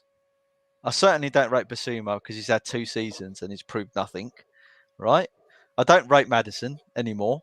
I was over the moon when he first came because I thought, his stats and everything looked really good. And I know we got warned by Leicester fans, but, after the first 10 games, you're thinking, bloody hell, if he keeps this up, 50 million, it's a bargain. But he just got injured and dropped off and disappeared off the face of the planet. And judging by the way his face looks while he's playing in this pre-season and how he's actually playing, I think he's I don't rate him anymore. Do you I've think really something's changed my got to mind on do him. with the tactics of that, though? Do you think the tactics are Maybe. actually turning Yeah, I some mean, of the I know players? we'll come to that, the players and stuff. Even Paul But Scholes said it, didn't he? What are you yeah, doing in my number 10 position? Get out. When Maddison's standing there trying to do a playmaker, and he's got, what, 2 centre mids behind him, a forward in front of him, 2 inverted wing backs next to him. That's going to piss any number 10 off. it looked like last season that the players stopped believing in the tactics and Ange. I agree. Right, and I think it's carried on into this season. That's why I'm not expecting good things this season at all. We'll either start really well, but then as soon as the chips start falling and you know the form dips, I can see it going bad very quickly. Maddison seemed quite disinterested even in those friendlies, right? It's almost as he was just JP. I don't think he's I don't think he's as happy as he makes out at Spurs. I think in the media he plays it right. I don't think he's as happy as what, from a footballing perspective, I don't think he's happy here as much as what he thought he would be. Just it could be the tactics. It could be the club's ambition isn't quite what he thought. I mean, imagine he came to Spurs and then we sold Harry Kane after he came. You know, he's pal. He came to play with Kane and we sell him. It's almost, I just feel that you know, those first 10 games of the season, it was new, it was fresh, it was Ange ball. We were a little bit excited by pre-season, the way we were moving the ball, you know, watching Ben Davies playing some of this two-touch football, thinking, bloody hell, Ange, what is this? And then the real sign of a quality player is it's not when times are great, it's when you hit a bump, how you then move from there. And we went off a cliff. Like Maz said it about an hour ago. Our record was shocking last season from January, like diabolical. And Maddison was there for the last 3 months of the season. So I suspect after the honeymoon period, a lot of players, I think, have doubts or have got something about them that isn't quite sitting right for what we need. And I think we might hit another little honeymoon patch this season, and it'll be interesting to see what way it goes this time, because it will happen. We are gonna go off a mini cliff again at some point. Yeah, I've got to say, I think we've blown our load too. Again, a statement that I've heard before, like we've blown our load too early, blown our load way too early, because I don't think people actually realise if you go to if a young player goes to a club like Man City, they've got the experience of winning. You know what I mean? Going through that hard thing and then winning. Yeah. You see that now with West Ham a little bit. Yeah. Right. Because you see what the signings they're making. You see that now with Liverpool, but now Liverpool have got a new manager. You see what happens. You know what I mean? You know, Arsenal. The momentum's going up there at the moment. With Tottenham, we haven't won since 2008. And like I said before, you know, on my channel, Mr. Box Office TV, we've been building since then. So what are you coming into? You know what I mean? You're not coming into a team that know where their path is going, because no one's really told it. And I think that sums it up with Maddison. He's like at Leicester City, it was something that he had something to go on because they won the Premier League, and there was a pathway because Leicester City knew where their pathway was going. You get what I'm saying? Yes, it did fall off a cliff at the end, but you can see it. With Tottenham, he won an FA Cup there, Alex. He won the FA Cup with Leicester. That's what I'm saying. But because they won the Premier League, and also because they had a very good project going with Brendan Rodgers, and the momentum was growing with them, and that's it. And the jigsaw was just coming together because everyone was so coherent, and that's it. This is still new with Tottenham at the moment. You know what I mean? It's still unknown, and I think it just sums up with the transfer window at the moment. You know what I mean? You know, and I still sit here and say this by now. You know, we've got we've got a potential good striker in Solanke, right? I'm not saying I wanted him, no, right? But he's someone that could potentially hold up the ball. But when you look at the wingers, the flank that plays on the flanks, the wingers, I've got no confidence in him. Who's he holding up the ball to? You know what I mean? And to me, it's embarrassing because Asthmatic, when I go on his show on Tuesday, he brought up a player yesterday that I'm sitting there saying, I'm fuming. Because how's he finding these players? And he even found somebody a couple of weeks ago. He's really good, Alex, isn't he? He found somebody a couple of weeks ago. He needs You to know be what I mean? the scout. Even he made you fall off your chair, Stelios, when he showing you Calafiori. Oh, And as I'm soon as I like- saw the Calafiori videos, I couldn't believe. I thought, wow, this is exactly what we need. And I was sitting there thinking, Yeah. how is he doing this with these sources? And it's minimal sources, by the way, right? When he's got his own thing going on, and he's doing that, and we're getting Timo Werners and making excuses saying, well, that's all we can Yeah, get. but what I would say though, what I would say though about Asthmatic's, let's call him scouting. Let's call it scouting, right? I believe Spurs put constraints on particular signings. Like, and I've said this before, there's no way in a million years, if Ange was given 40, 50 million pounds to sign a left-sided player, he's signing Timo. There's no way. There's restraints that have been put on that deal. Money spent. I don't believe. I don't have length of contract.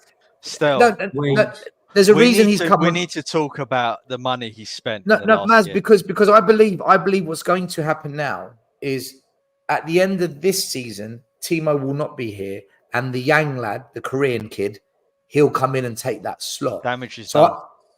Of course, the damage is done. You, regardless of why, in terms of planning, you don't want crap in the club. I agree, but I think that was the constraint put on Ange, whereas Ange was told, we're going to give you a backup left-sided wide player, but we are going to spend the absolute minimum on this. So it's Timo, or you can have a kid from the academy. What do you want? Yeah, but then, Dan, I agree with you. Then the whole project is a farce, right?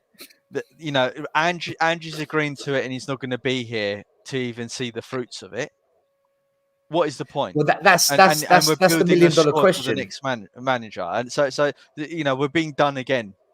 We've just been levied, just again, all over again. It all depends if Ange is here the season after, isn't it? You know my thoughts on that. Anyway, but I'm not going to say that anymore. Go and watch Mr. Box Office TV to find that one out later. No, there's a lot of Alex. There's a lot of people saying it on Twitter. So many people are saying like it'll be gone. It'll be gone by November, December. A lot of people are saying it. It's not. You're not the minority anymore, Alex. I even think that Anjin people are saying that because they could. That's true, isn't it? They're really saying it because there's only so far suicide football is going to take you, and when you spend 350 million in one bloody year, right, and the team looks like no better than before it started, right? It's like, what are we doing? Which in some ways looks less capable than the Conte team. And the Conte team, bar two players, was significantly worse. And why the hell does this defence scare me more on a corner or a free kick than Davis, Sanchez and bloody Dyer?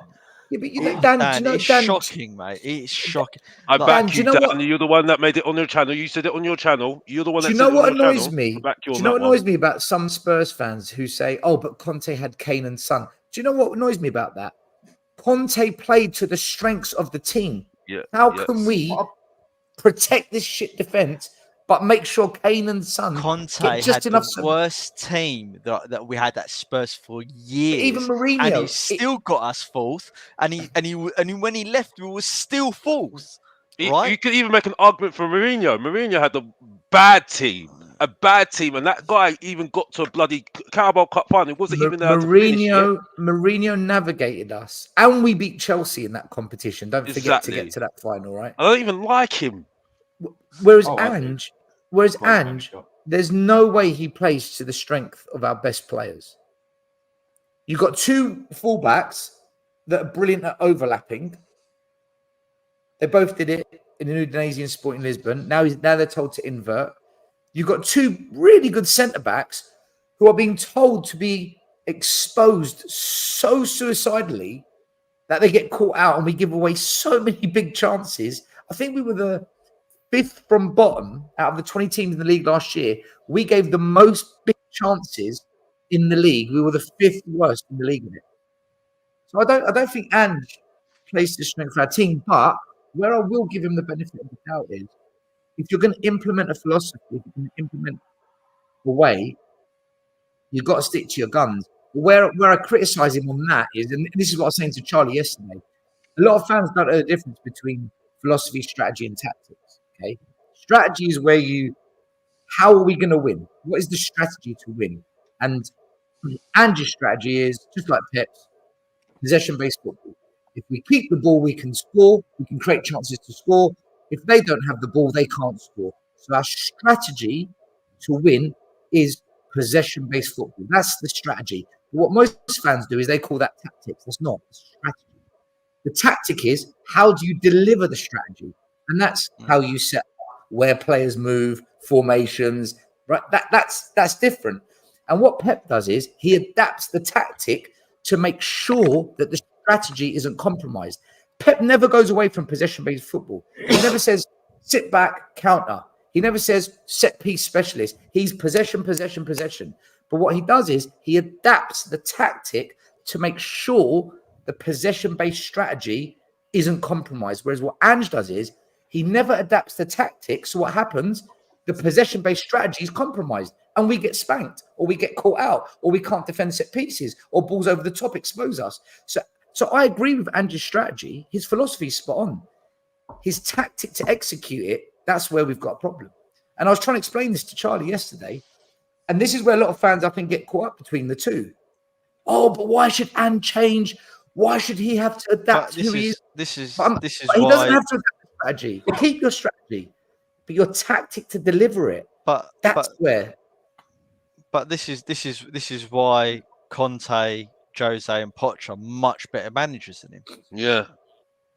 Because they have their strategy and their philosophy, but they're masters at changing the tactics to suit the teams that they're playing, and getting the best out of the players. Playing with the cards you've got. Exactly, right? And Conte's strategy was straightforward. Counter-attack. Draw them in, get it to the wide areas as quick as possible, go, and catch the overload. And that was his strategy.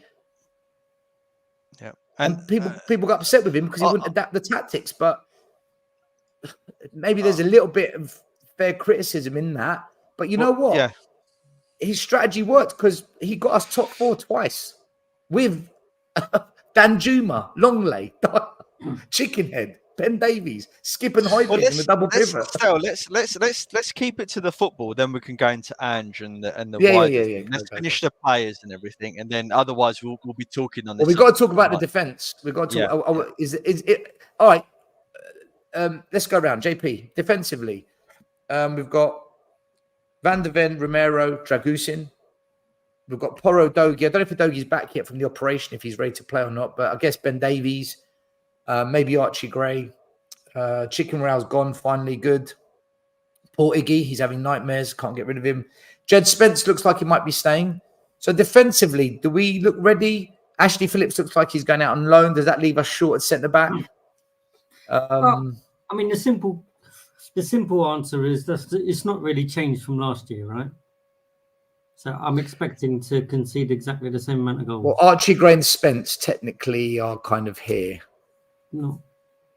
Great. Not really game changers, are they? So I don't see what changes. They're better than Chicken Royale. There's a slight shift up, a slight little nudge, you know. No, fair enough. But yeah, one's fresh and one's cooked. That's about the only difference there.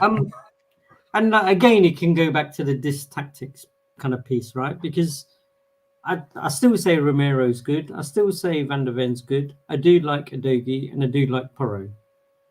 But if they play the way they played last season, they're exactly the same players in exactly the same system. I don't see what changes. Unless kind of one of you guys can enlighten me in some way. Well, let's go round, Maz. I'm honestly expecting us to play the same way and get done with that one ball over the top again every single time. Yeah. And set pieces as well, JP, doesn't look like it's changed either. Yeah, well, I agree with JP.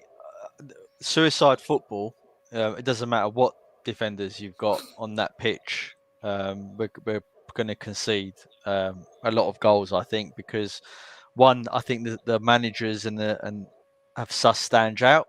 They've got the blueprint on how to beat us. Ange won't change the tactics. We'll play exactly the same way. Therefore, it makes their life even easier because it's predictable. As you identified, Stel, we don't know how to zonal mark. I mean, we knew that from last year, and he refuses to acknowledge it. So I don't have much the thing hope is, there. he even changed it towards the back end, Maz, right? Towards the back end, he kind of changed it a little bit. And you would think, okay, well, you've learned a little bit now, so kind of get the team working like that in pre-season. And yeah, but he's gone into this season implementing his old philosophy. So what's the point? It's nuts. That's shocking. Absolutely shocking. I'm going to go into the various other points, but I'm going to keep it to the point. Defenders wise, so again, I agree with JP. Udogie, Van der Ven, Romero, Porro. I like them as players, albeit Udogie and Porro are more wing backs. But I still think that a wing back should be able to defend and be a right back. So I like that defense. I'm not as I don't think I'm going to be as harsh on Jed Spence as others. He hasn't shown me that he's a really good player, but I haven't seen enough of him to just cast judgment. I mean, when he was at the club, I think I saw him twice. So he came on like 2 or 3 times. So I don't want to just write him off and say, why are we keeping him here? Why aren't we sold him and all that sort of stuff? Because maybe he's grown up, maybe his attitude changed, maybe he's showing something in training that is making the team, the manager and the coaches think, you know what, we'll give him a shot.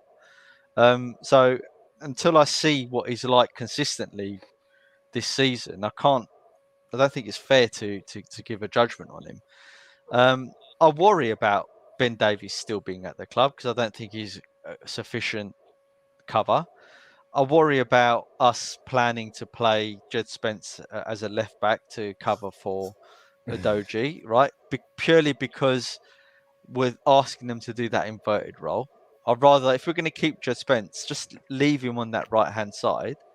But we won't. He'll use him as a left back because he's going to use Archie Gray as that cover for Porro, I think.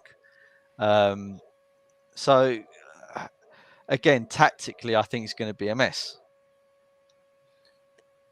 Before I go to Alex, I just want to quickly say to everyone, we've got 450 odd people watching. Like, subscribe, all the good stuff. Make sure you follow Dan, the Hotspur Hood, on the road to 4K. Mr. Box Office on the road to 2K. Please follow these guys. Give them a like and subscribe. Just got a couple of super chats quickly. Come on, they should easily be on those numbers by now. Easily. AFC Max, who's a gooner, says, spy mode activated. Big up the panel, but I hope you lose all your games. But beat Man City, of course you do. Well, we made sure we lost to them last year and stopped you from winning the league. But thank you for the super chat. Faz, big up to you, says, big up. Is the problem Ange or Levy? I thought Levy. Well, it always comes back to him. All roads lead back to him. He hired Ange. But we just can't not question what our managers or players do. Otherwise, what we're going to talk about each week. So... But he also seems to clip Ange's wings, right? In terms of what we've said, like the constraints put on the buying, the spending, the limit. JP, do you know what? JP, I don't believe that. JP. We've spent in 12 months £350 million on Ange. You know that? No manager's ever had anything like that. Nope. You're right, though. I agree. There are constraints, but I honestly think if you said to any manager. If we went to any manager in our league and said, here's 65 million to go and spend on a striker, would they come up with Slanky? Ange would. I think the problem is he needs. It's a great question. It's a great question, JP. It's a brilliant question. He needs somebody that's ready at the moment, isn't it? Because like Johnson, established Box Office. Yeah, well, we all know what we feel about him, innit? But the point I'm making is, I mean, that is embarrassing. Honestly, again, I'm not shooting. He's my boy, yeah, Asthmatic. But if Matic can find players at the top is just finding players just finding it himself off his own back, and find players that are wingers that can do better than what Johnson's doing. It's embarrassing, and that sign is so embarrassing from what I've just seen. Honestly, I've got to say it, because the players that I've seen from Asthmatic trump Johnson all day long. But going back onto the subject of Solanke, I think he needed a player that could just get the oven ready player, basically, that's already been in the Premier League at the moment, right? Whether you rate him or not, I'm not there with him. I think he's only had one season, right? Because one reason is that I think we all now agree. I think everyone's starting to realise Ange is not a coach, right? We all know he's not a coach, right? He's a great manager, but he's not a coach, right? And I think that striker really will help his system, and that's it for me. You know what I mean? But that's just me anyway. Why is that? No, I get that, Alex. Why is this Premiership experience suddenly become essential when it hasn't been with any of the other players that we've kind of gone? It's true. Vicario, Van der Ven, Udogie, none of them had Premier League experience. Bergvall, Gray. Yes. Well, we don't know about. Well, I mean, kind of. we don't know. I get that. I get kind of maybe wanting someone who has maybe done it in the Premier League, and if you look from the top 5, 6 down after us, I don't know if there's any reasonably potentially good striker in there. Striker is the hardest one to find at the moment. Go back 15, 20 years, there were strikers all over the place, but there was a bit of a lack of defenders. Now you look at it, there is an absolute drought on strikers, but defenders are everywhere.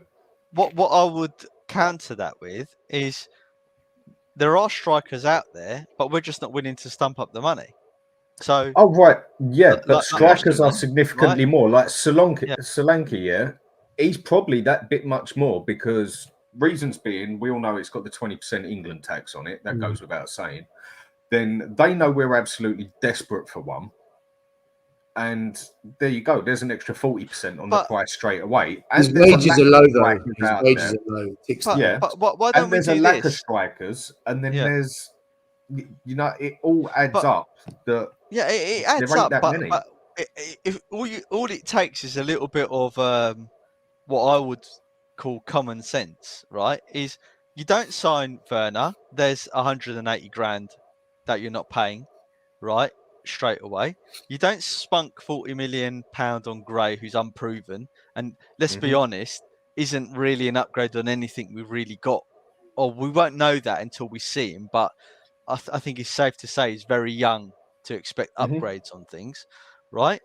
And you don't spunk 65 million on a player that doesn't turn up for big games, and that with all of that money that you've saved, you go and buy one quality player, right, for 100 million quid from Napoli, right, and you've got a quality replacement for Kane. You've only got one problem now. Could we even get the player? No. He is not going to come. I mean, that's a Levy discussion about. That's not even a Levy discussion. He's not going to come to Spurs. He's not going to come to Spurs. Osimhen is not going to come to Spurs when the second we go for him, and then others realise he's for sale and they go for him. He's not coming. But that's why we need to do our business. He's above our. Yeah, I agree. Yeah. We've got. Yeah.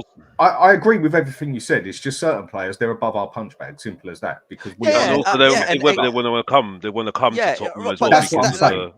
That's right. Thing, I'll make you right on that. He's got us into this position where he's got a manager that can't really attract the top players. Whereas if you had Conte at Spurs, let's say Conte was theoretically at Spurs now. No, that's a fair point. Give a phone call and say, "Oi, come," and they'll probably come. That's also why we got the great stadium and stuff, right? Exactly. Right? It's like, look at Liverpool. Look at Liverpool now. Look who they just went for, and he turned them down.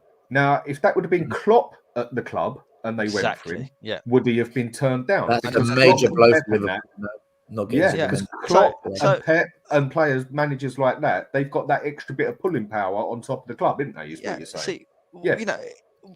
We've got enough. We should have enough expertise and planning as a club, I know we don't, right, to be able to bring in 2 or 3 really quality players. But what we've done since Andrew's come is spent 350 million, and barring Vicario and Van der Ven, let's be honest, what have we done? Who have we bought? It's nonsense. And I'll go back to what I said at the start of last season about we needed to buy a new goalkeeper to replace the Reece because we had to. We needed to buy a defender because we had no good defenders, right? And Romero needed a partner.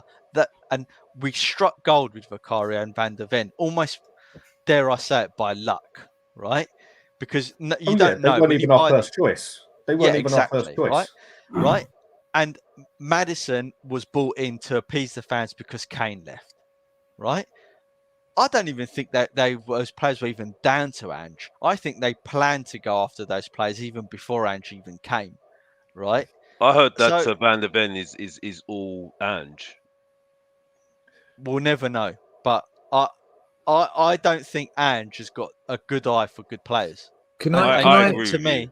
Guys, he hasn't proved it at all. When you sign the amount of players we've signed, there's no way Ange has scouted these players. It's not how it works. What happens is Ange will say, "This is the kind of player I want." The style He's got to have attributes. A, B, and then the footballing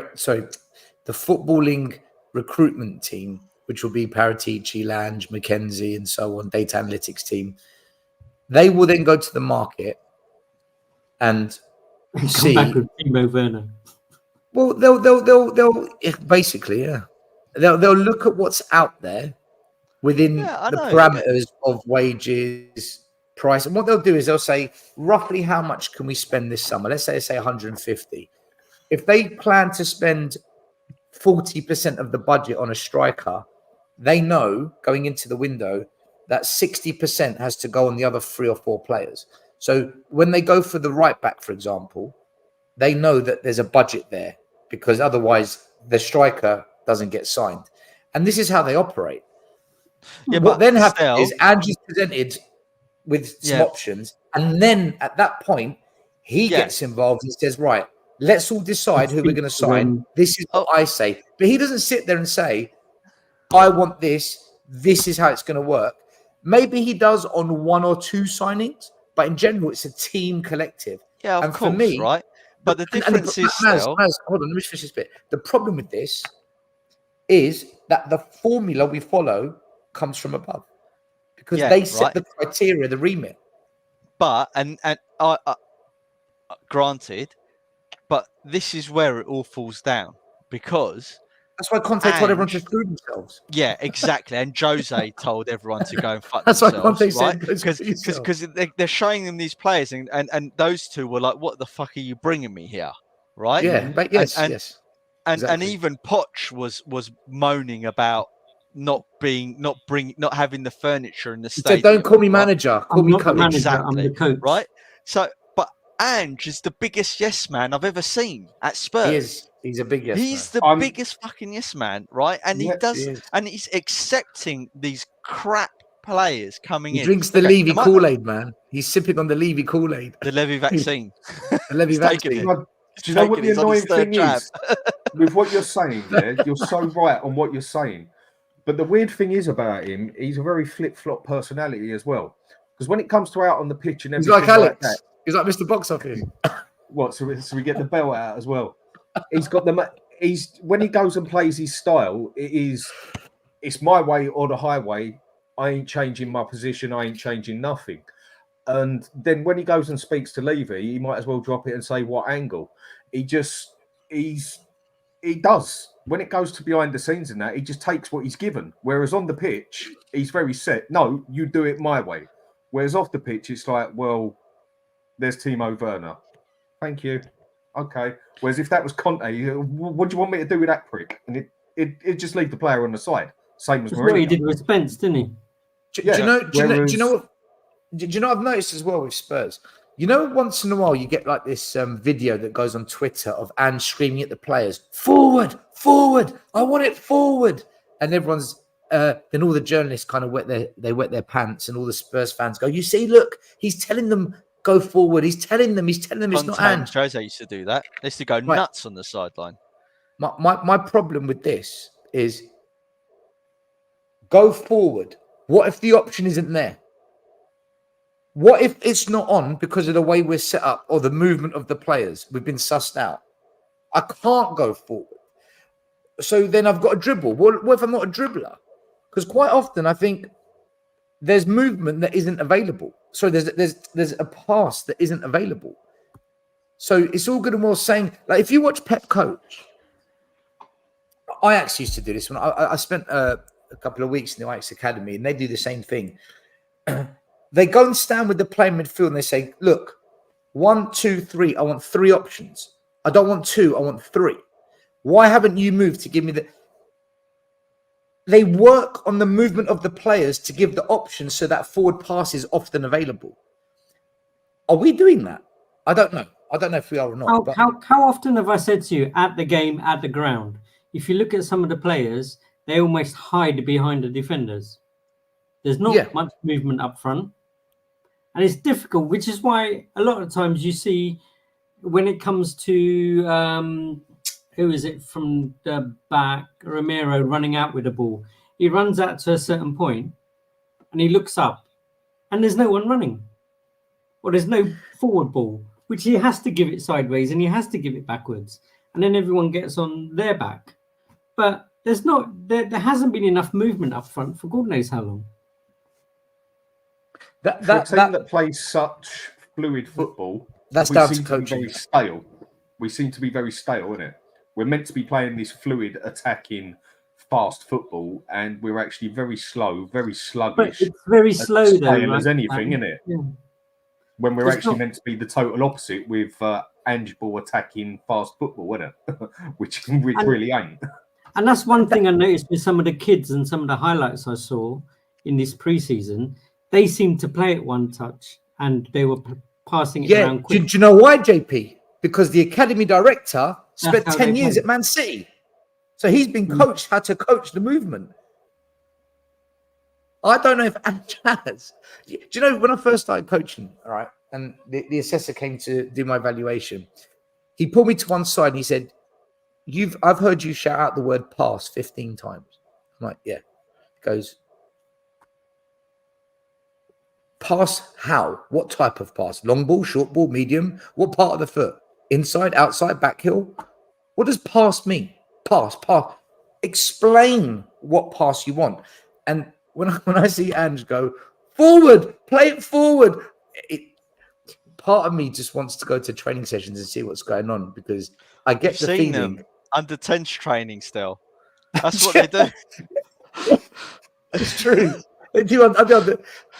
Spurs do the same drills I used to do with the 10s. Yeah. Saying forward isn't really what you want to hear. What you want to say is forward, Kulu's free, forward, over the top, Maddison's made the run. You got to explain where forward. Just saying forward, players might not see it. Players might not have made the movement. And so on another is side, that being coached? Is that very small detail, but massively important? A player that's on 120 grand a week shouldn't even have to be told to pass the ball forward. But if he is, he shouldn't then get told who to bloody pass it to. I get that some players are more mentally gifted than others, but come on. Some of it does come down to common sense. It's like my mate Dave was saying it earlier with our tactics. I believe that 70% of the problem with the tactics-wise and that, the problem is mainly to do with Ange. But with different circumstances we've had, players should have worked a couple of things out themselves, and a lot of them really haven't. Like with the zonal marking and Vicario getting messed about with, not getting in positions up front. Well, you're a professional football player and you're getting paid hundreds of thousands a week. You should be able to work out some of this yourself. I think it's down to also the football knowledge as well. To be honest with you, they ain't got. I don't know.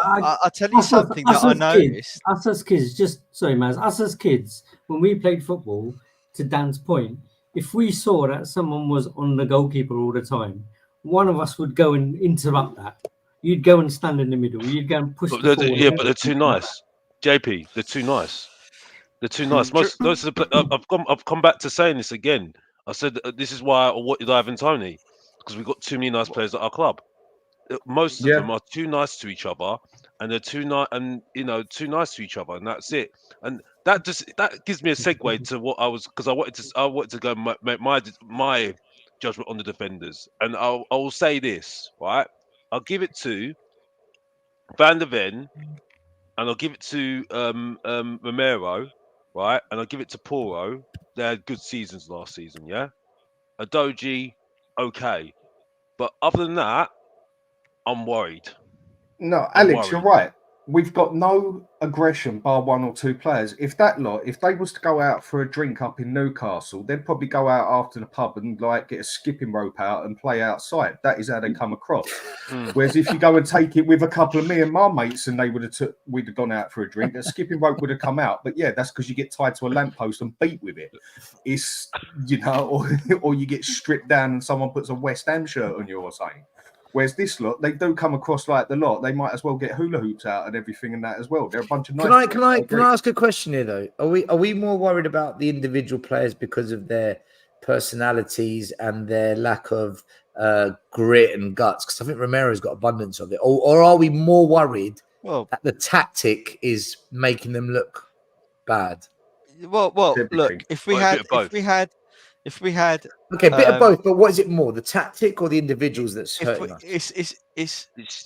I think it's in the a middle combination of both, right? But if you had a spine of Romero, Benton, Kulusevski, fully fit, all playing every week in, week out, you've got three quite dirty-ish players there, right? Yeah. But of your team. I just think and I've been flip flopping over my opinion on the Celso, because I think this is why also I've got my question marks on Ange. I don't think he can handle big personalities. I don't think he can handle big personalities, because I think the Celso was just too hot to handle for him. I've got to be honest. You know what I mean? Because I think this whole thing about he doesn't fit Ange ball, he doesn't do understand the Ange tactic.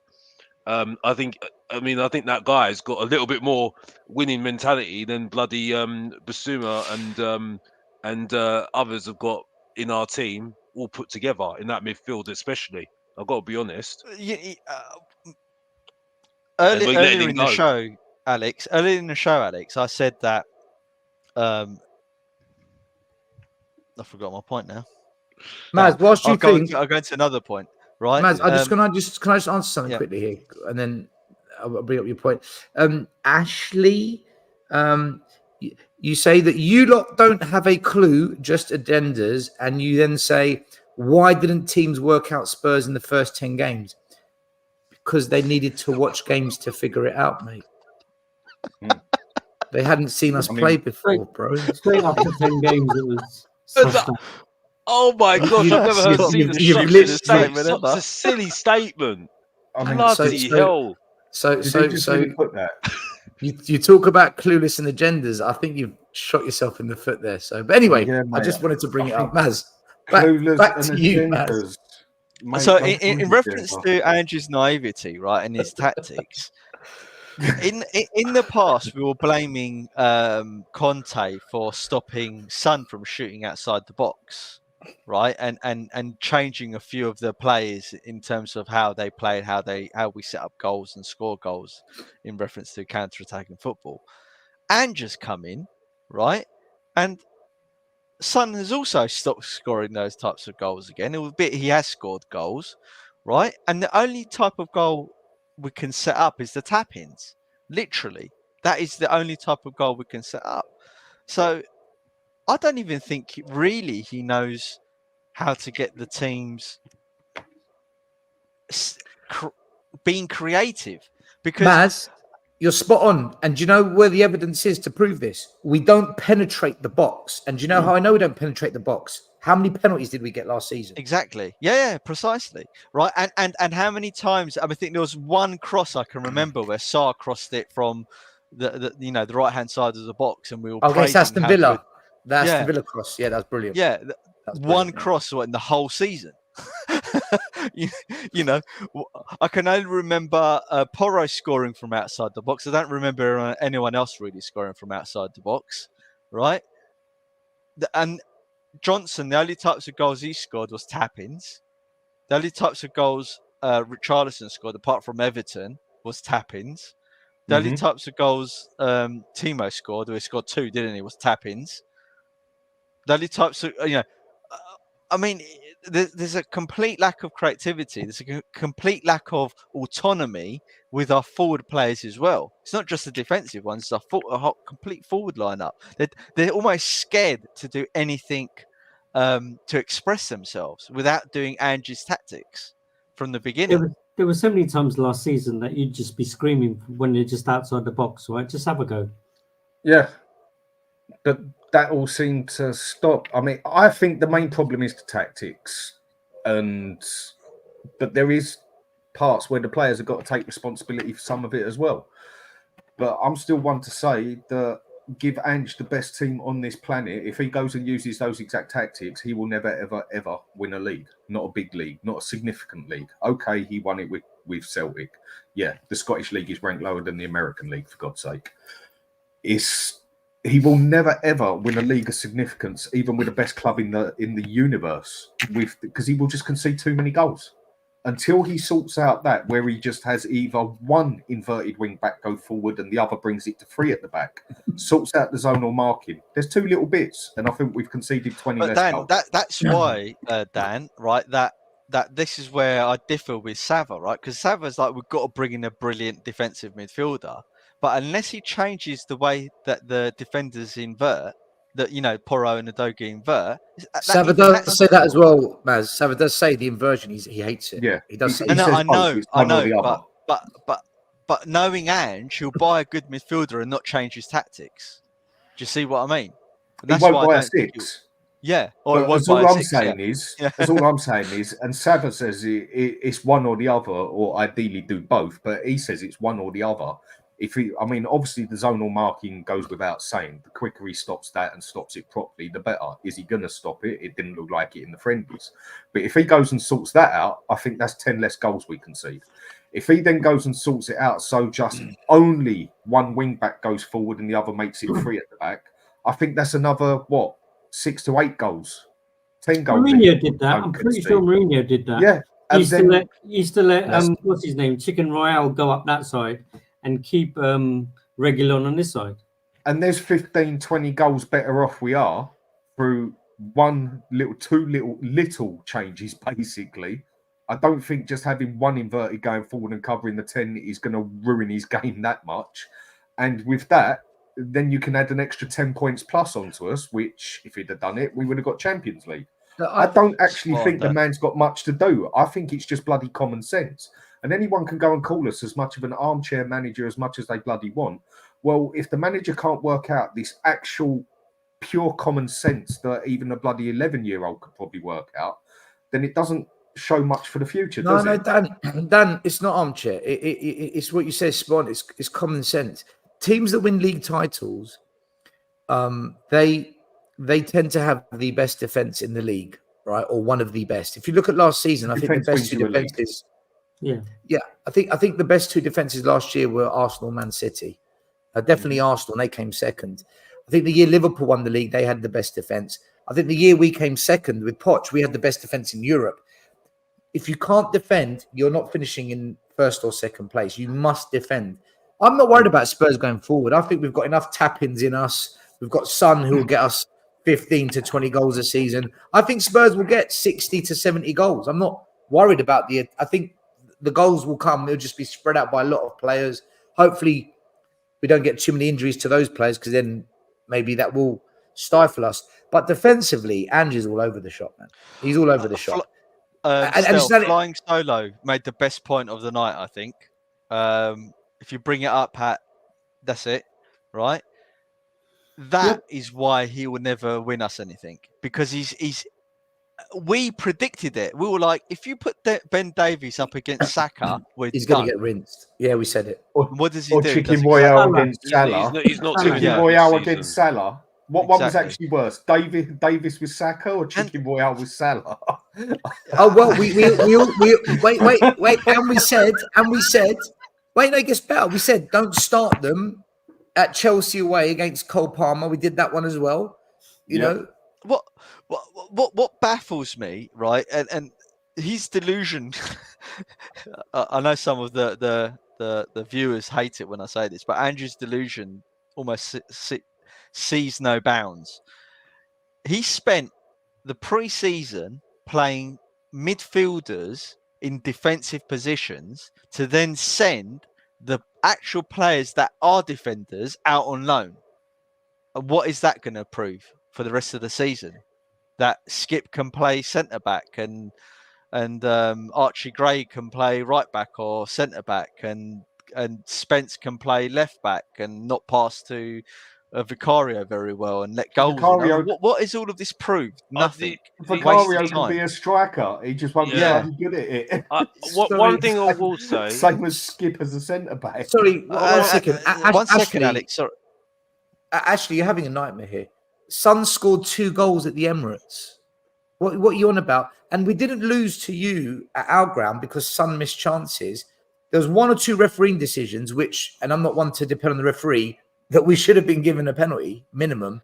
But the game was over, as the boys just said, when we put Ben Davies against Saka, and our set piece marking was no different when we played you to what we saw the other day when we played Bayern Munich. This is the exact same shit. We don't move out of the line, and it allows the opposition to overload one end of the line, and then they pull us apart. That's Ange. That's tactics.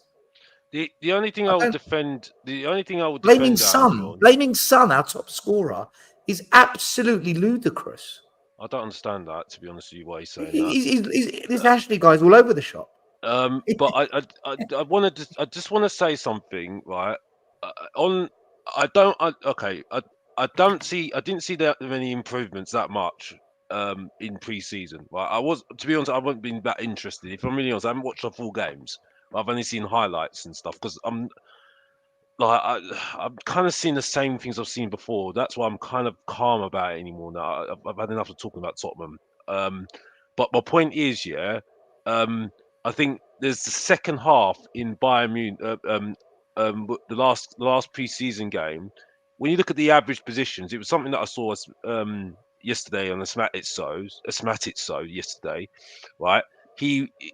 You could see that he changed it where he was trying to look at trying to cover the flanks as well, and I could see by the average position what he was trying to do. But Alex, he changes it after we're fucked.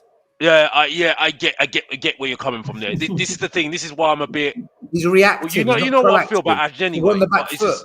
He puts us on the back foot with the tactics. He says, "Oh, do you know what? Maybe I'll tweak it now. Mate, the game's done." Bayern Munich made how many subs did Bayern Munich make second half of that game? Yeah. No, but I'm just going on. No, I'm not, because you're absolutely spot on. I'm not disagreeing with you.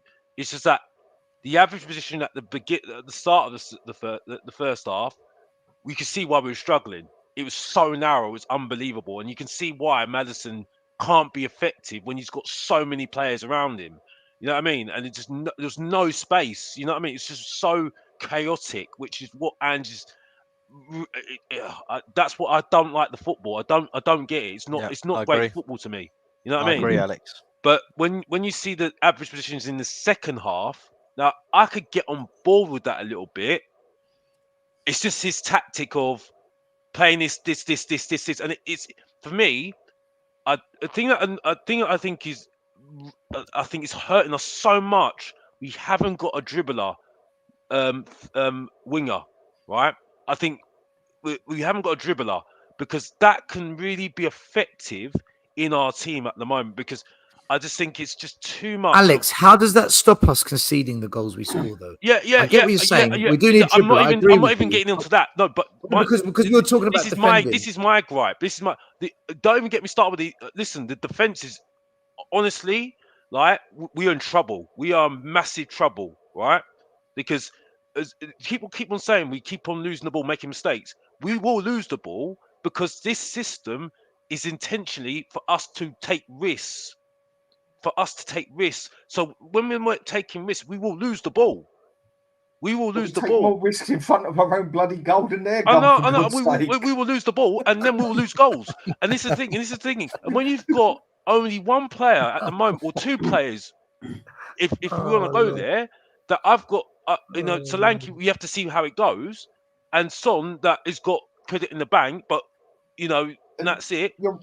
You've got players that you don't even know if they're going to score goals, or let alone get a cross in the box. So, with that combination, not a great defense, not a good attack, what am I looking forward to?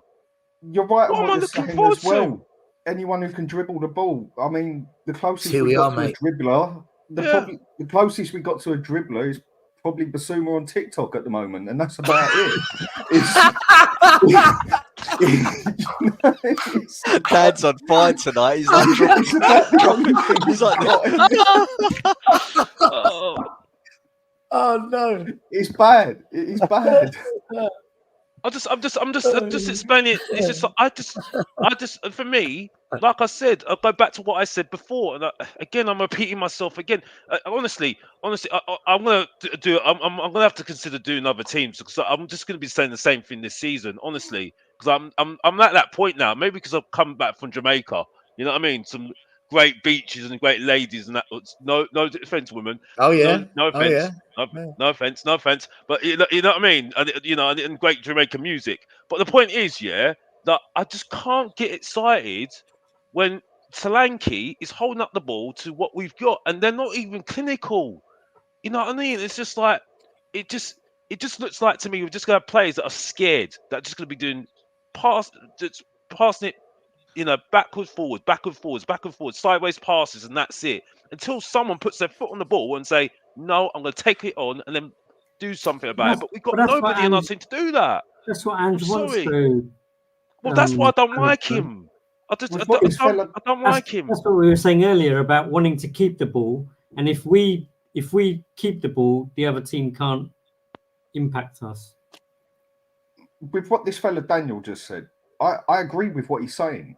No matter how much we ripped into this team, I honestly don't think the team is as bad as all of us make it out to be. It is down one to at a time. But me and my mate Dan, are you really serious earlier. Change this formation. Look. I'll keep it. Dan, he's had pre-season. He hasn't changed. I know. This is. That's not what I'm talking about. I'm talking about what the fella has said here. The team we've got. Now, just forget Ange for a minute. The team we've got. I said earlier when I've done my own show, the formation I would use is a 5-2-2-1. Why?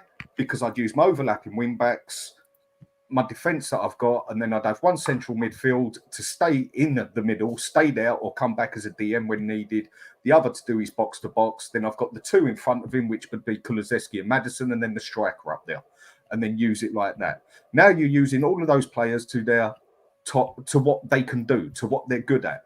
Then I reckon that team there, in a formation what suits them, play into their tactics to their best, to what they're good at, basically. I think we've got a team there that can win a cup and fight fourth place. All right. The style we play. Guys, let me ask you a question. Let me ask you a question. Let me ask you a question, right?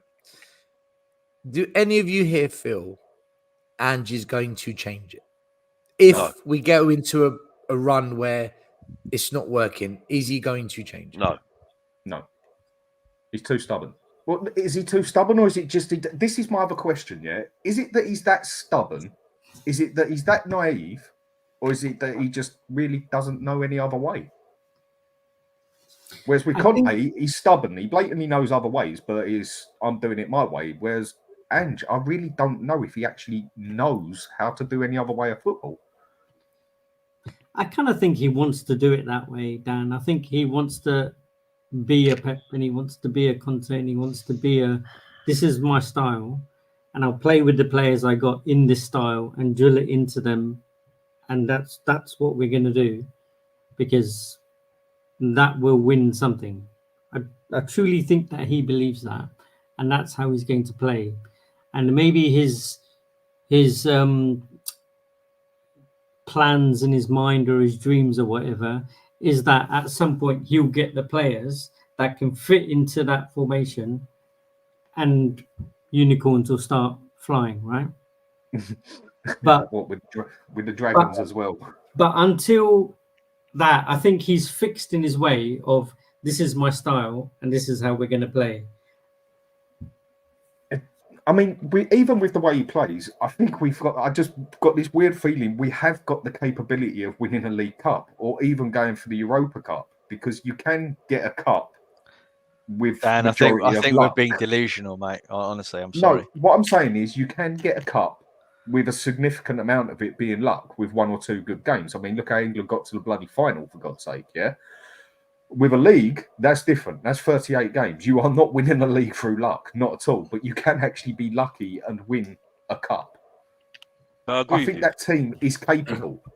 But we say this Okay. every year, though, don't we? That's All the right, problem. I'll tell you what, right? So the supercomputer at the start of every season calculates where the prediction of where teams are going to finish. Now, it's put Spurs as 7th. So City winning the league again, Arsenal 2nd, Liverpool 3rd, Chelsea to 4th. Strange one, that. Maybe because they're not in a serious European competition. But they weren't in one either last year. Newcastle 5th because they've got no Europe. Man United overtakes Spurs. Villa down to 8th. And Spurs 7th. So that's the supercomputer prediction. JP, where's Spurs going to finish this season? No more signings as it stands. It's probably not wrong. 6th, 5th, 6th, 7th, Which one? 6th. 6th place. Maz? I think it's going to be a grind. What, where I've we're got Europe. finishing? Yeah, Where we're league finishing? table. Yeah. Oh, 7th, 6th, 7th. Yeah, I can't look. I want Ange to prove us wrong. I would 100%. love. I would honestly. Nothing would make me happier than if Ange.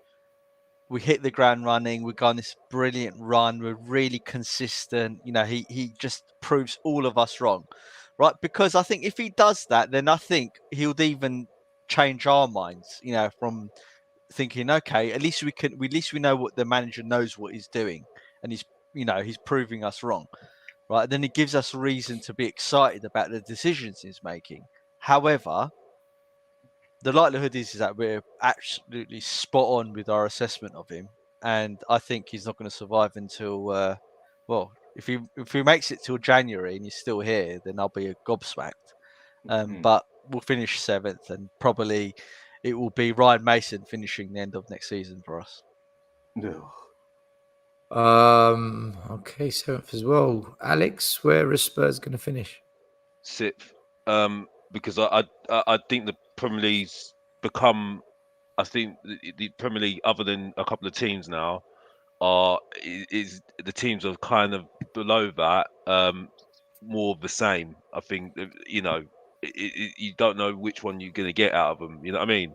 And I just think, unfortunately, I wasn't going to base it on the transfer window, but just unfortunately, I don't rate our team.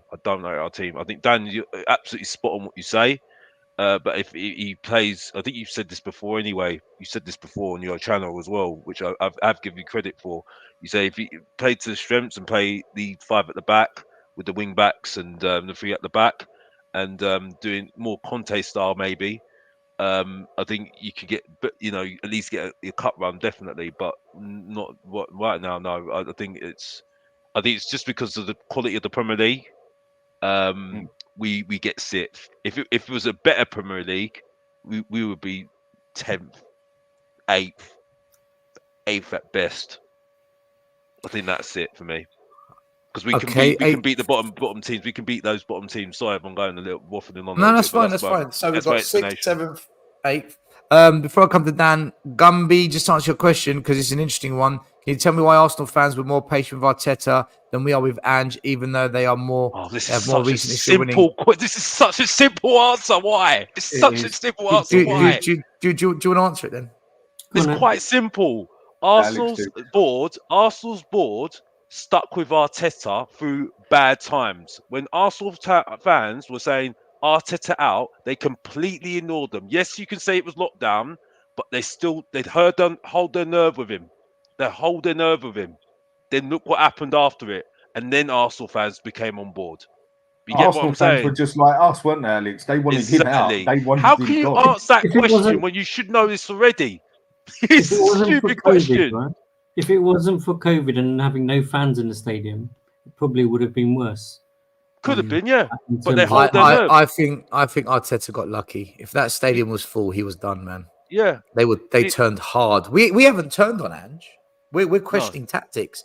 They turned hard on him. They lost He like would have been 10 out or the 12 in a door. row. They had their He was- worst run of games since like 1930 or something. Something mental. So it's quite simple. It's like I said, they stuck by their manager, they hold their nerve, and then the fans started to, because they were not listening. They were sitting there saying, "No, we're sticking with Arteta through thick and thin on here." And since then, what have they done? They've always said the message out saying, "We're sticking with the plan, regardless if they fail." Gumby, Alex wasn't calling you stupid. When Alex talks and he's like, "Oh, it's a stupid question," it's the personality of Alex. He's not It's a calling you figure of stupid. Mate. speech. Don't worry. Yeah, don't. I get why you got upset, but don't. Alex isn't like that. I've met him many a time in real life. Thanks for the question, Gumby. Good question. Man, It's the entertainer. Dan, what about you? What's your prediction? What are you thinking? 7th or 8th. The reason I'm going 7th or 8th, even 8th. Yeah, 7th or 8th, one or the other, because we're not going to have those 10 games that protected us last season. Because without those 10 games we had last season at the start, which half of it was actually luck, more than people wanted to realise, we're not going to have those, 26, 27 points, whatever it was, to fall back on. Yeah, that's a bloody season, good point, Dan. That's and a this bloody season, good point. And this season, that is going to tear us a new one. Because if we don't adapt in any means or manner, everyone's just going to play against us the same way. And if that happens, look how we ended up just going downhill and ending up being, the 15th, 16th worst team in the Premiership over since Christmas 16th. or whatever it was, 16th. So imagine that without the 10 games at the start of the season. Yeah, that is grim, isn't it? We would have been in about 12th or 13th place if I'm working this out right in my head. If I'm wrong, someone do tell me. something like that, yeah. Yeah, and we're not going to have these 10 games to save our ass, and we haven't exactly bought fresh players in who are going to come out there all guns blazing because they've got a point to prove. If anything, we're going to have half that team come out of there that do want to do it, and half of them that look like they've already lost it and can't be bothered with it. And we could be right up shit street if we don't get it right and get it quick. We could be in serious trouble. Obviously, no relegation crap like that, but that's why I'm looking at 7th or 8th. And it wouldn't even surprise me if we went lower if we really don't change it. Because look at the end of last season, and we ain't going to have those 10 games. I'm absolutely convinced Spurs aren't winning anything under Ange Postecoglou unless a miracle of luck. We play Rochdale, Preston, Maine, whatever they're called, and we get to a final and play Sheffield United. I just don't think it's going to happen because I don't believe defensively he's astute. I don't think defensively he gets it. I think the coaches he's employed to do that work, I think they're not good enough. I think attacking wise, I think we'll be better this year. I think we'll score more goals this year. I think on the front foot we'll look better. But defensively, I don't see the improvement because Still, there's three things he's going to have to change. And I don't think he's going to change all three. And he has to change all three. So I think, this league... Why is it looking better? I don't understand why you're saying it. We've got less depth as well. We've got less depth than we had last season. I'll explain it. I'll answer. The reason I think we'll be better up front is because I do think Bergvall improves us, and I think he puts killer passes through that other players weren't doing last season, including Maddison. I think he improves us. I think Solanke scores 6-yard goals that Johnson and Werner completely fuck up every time. So he gives us more goals there. And Richarlison. So I think those two are better than what we've got in those areas. So that's why I think we'll be slightly better. But defensively, no number 6, high line, can't defend set pieces, wing backs inverted. It's a disaster. What about aesthetically? Like good football wise, would you say that it would look better? Because for me, I don't think it would be. So sorry, Maz, I just want to ask that question. I think it will. I think aesthetically it will be slightly better. Yes, I do. Still, I like your Only because they've Dan- had a year more of it. But do I think it's going to be good enough? No, I don't. I don't agree with I'd like that. But everyone's I take on see your this. point. I just don't agree with it. Yeah, no. Nothing. I think this will divide people in terms of aesthetics. I do think we will look better this season, because we've had a year of practice of it. So it will be. My only concern is how we rotate between Europe and the Premier League, and if that impacts us, that could really, because I don't think we've got the squad depth of quality for two competitions of that level. You know what we should do?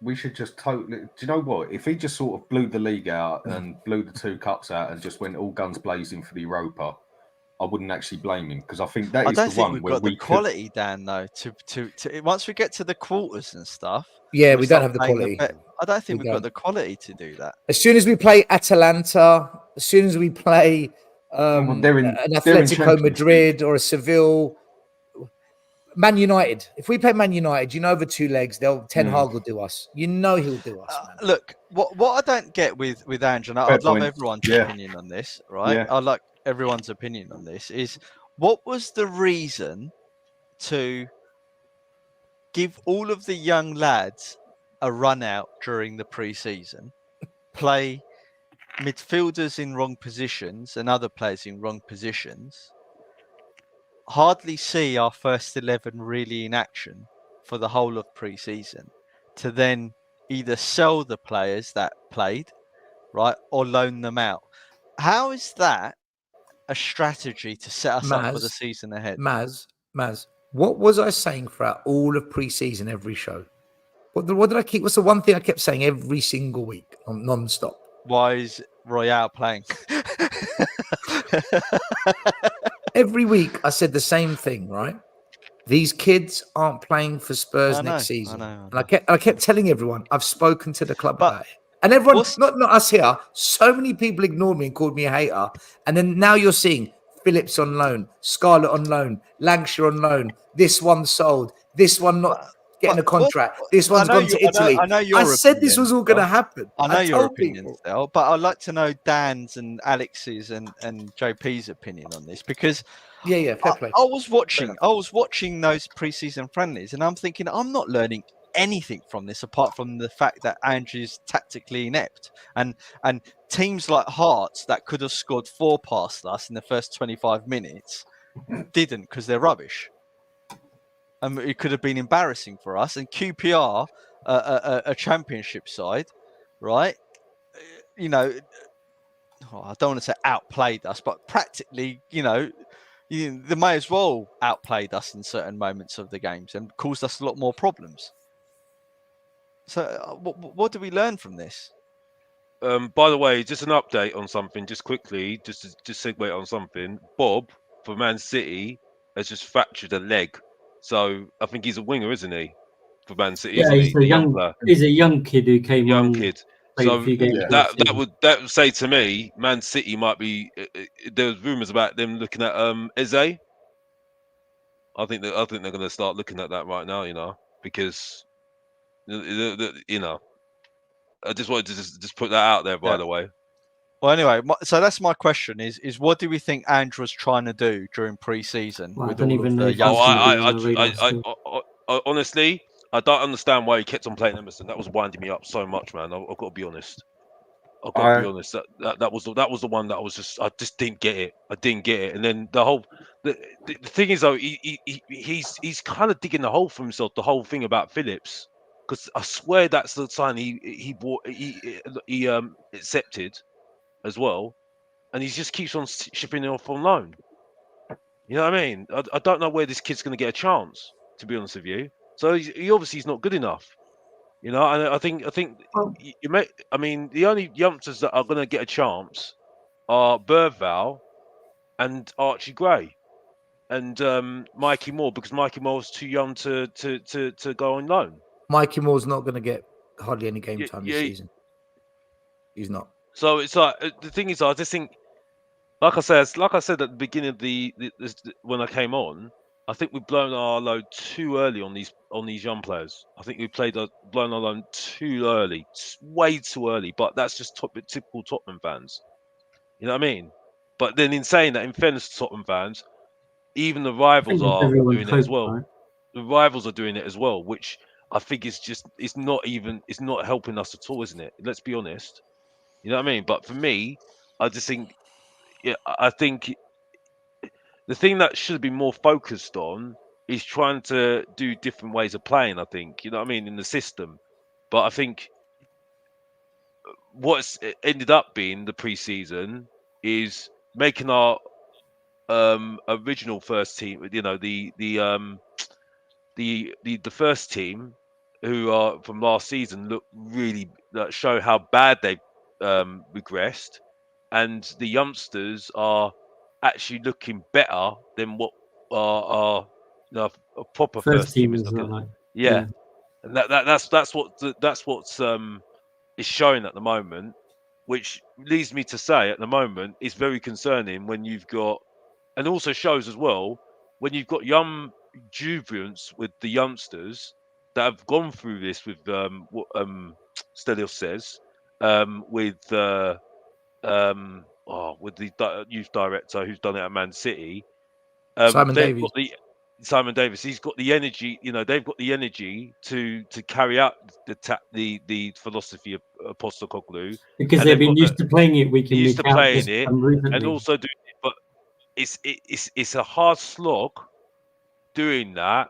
It's easy doing that in your preseason game, but when you're doing it consistently in the amount of games that we're going to be playing next season, especially when you're playing Europe, when you know with Europe, managers are not stupid, teams are not stupid. They will be tactically up there. You know what I mean? It's not about playing great football and it's about having your moments. You know what I mean? In Europe, you know what I mean, and that determines whether you get through a group stage and getting through a semi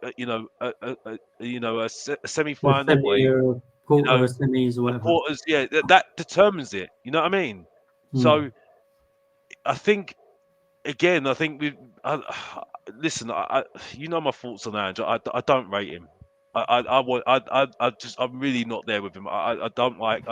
I want him out because I'm not there with him. I think I'm just so done. I'm so done with him. I've got to be honest. I can't be honest, and that's it for me because I think the overhype about him.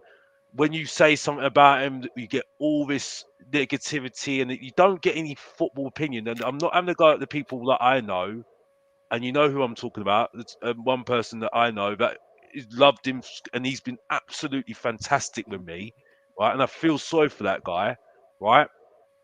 And it's just for me, I just don't.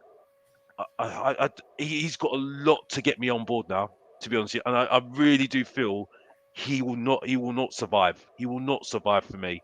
The only way he survives is So if he gets top. what's the thing that changes it, Alex? Is it the fact that he maybe defends slightly better, or the team look a bit more fluent while they're playing?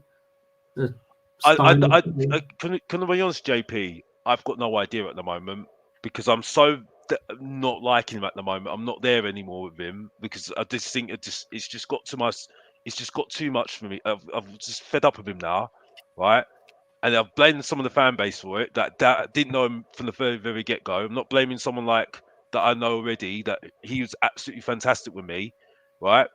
It's just I'm just so done because like the thing is though, the whole thing with Pochettino, me not liking him from the very get go, and I got on board with him. It's just something I saw different, and it was just something different I saw the second Mm. season, and it just because there was less pinpoint on the season. There wasn't so much in social media. It wasn't so much over hype about everything back in the day. Then I think I was allowed to just gather my thoughts, see how it went, and then I organically started to like Pochettino. You get what I'm saying? Like Right what you now, saw and got it on the ride. feels like right now with the fan base, you're getting pushed, and the more you push, the more you just think, "F off, go away." You get what I'm saying? Mm. Because that's the sort of character I am. If you can't question, challenge, or criticize something, then in my opinion, you shouldn't live life. you shouldn't even be alive, because without contrarian thinking, there's nothing pioneering that takes something forward. What you're doing, Alex, is being a contrarian. You are challenging the status quo. And by doing that, that's how things pioneer. So if anyone ever gives you grief or makes you feel bad about it, honestly, you don't want to live like people like that. That's not a way to live life. So come on, Steve. Let's just be honest. He's a far right thug. Yeah, Alex, you're part of EDL.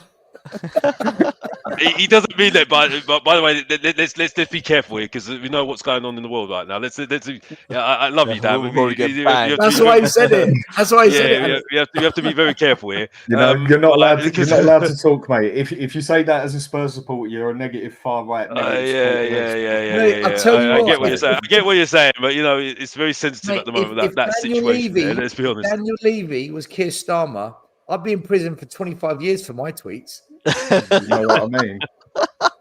I'm getting a life sentence.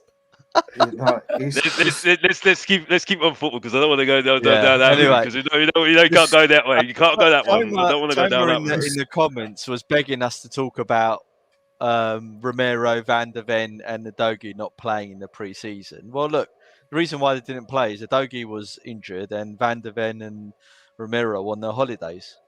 So that's that. So yeah, what I'd say, but what I'd say, Thammer, is this: even if they were playing, we know what they give us. It doesn't stop this.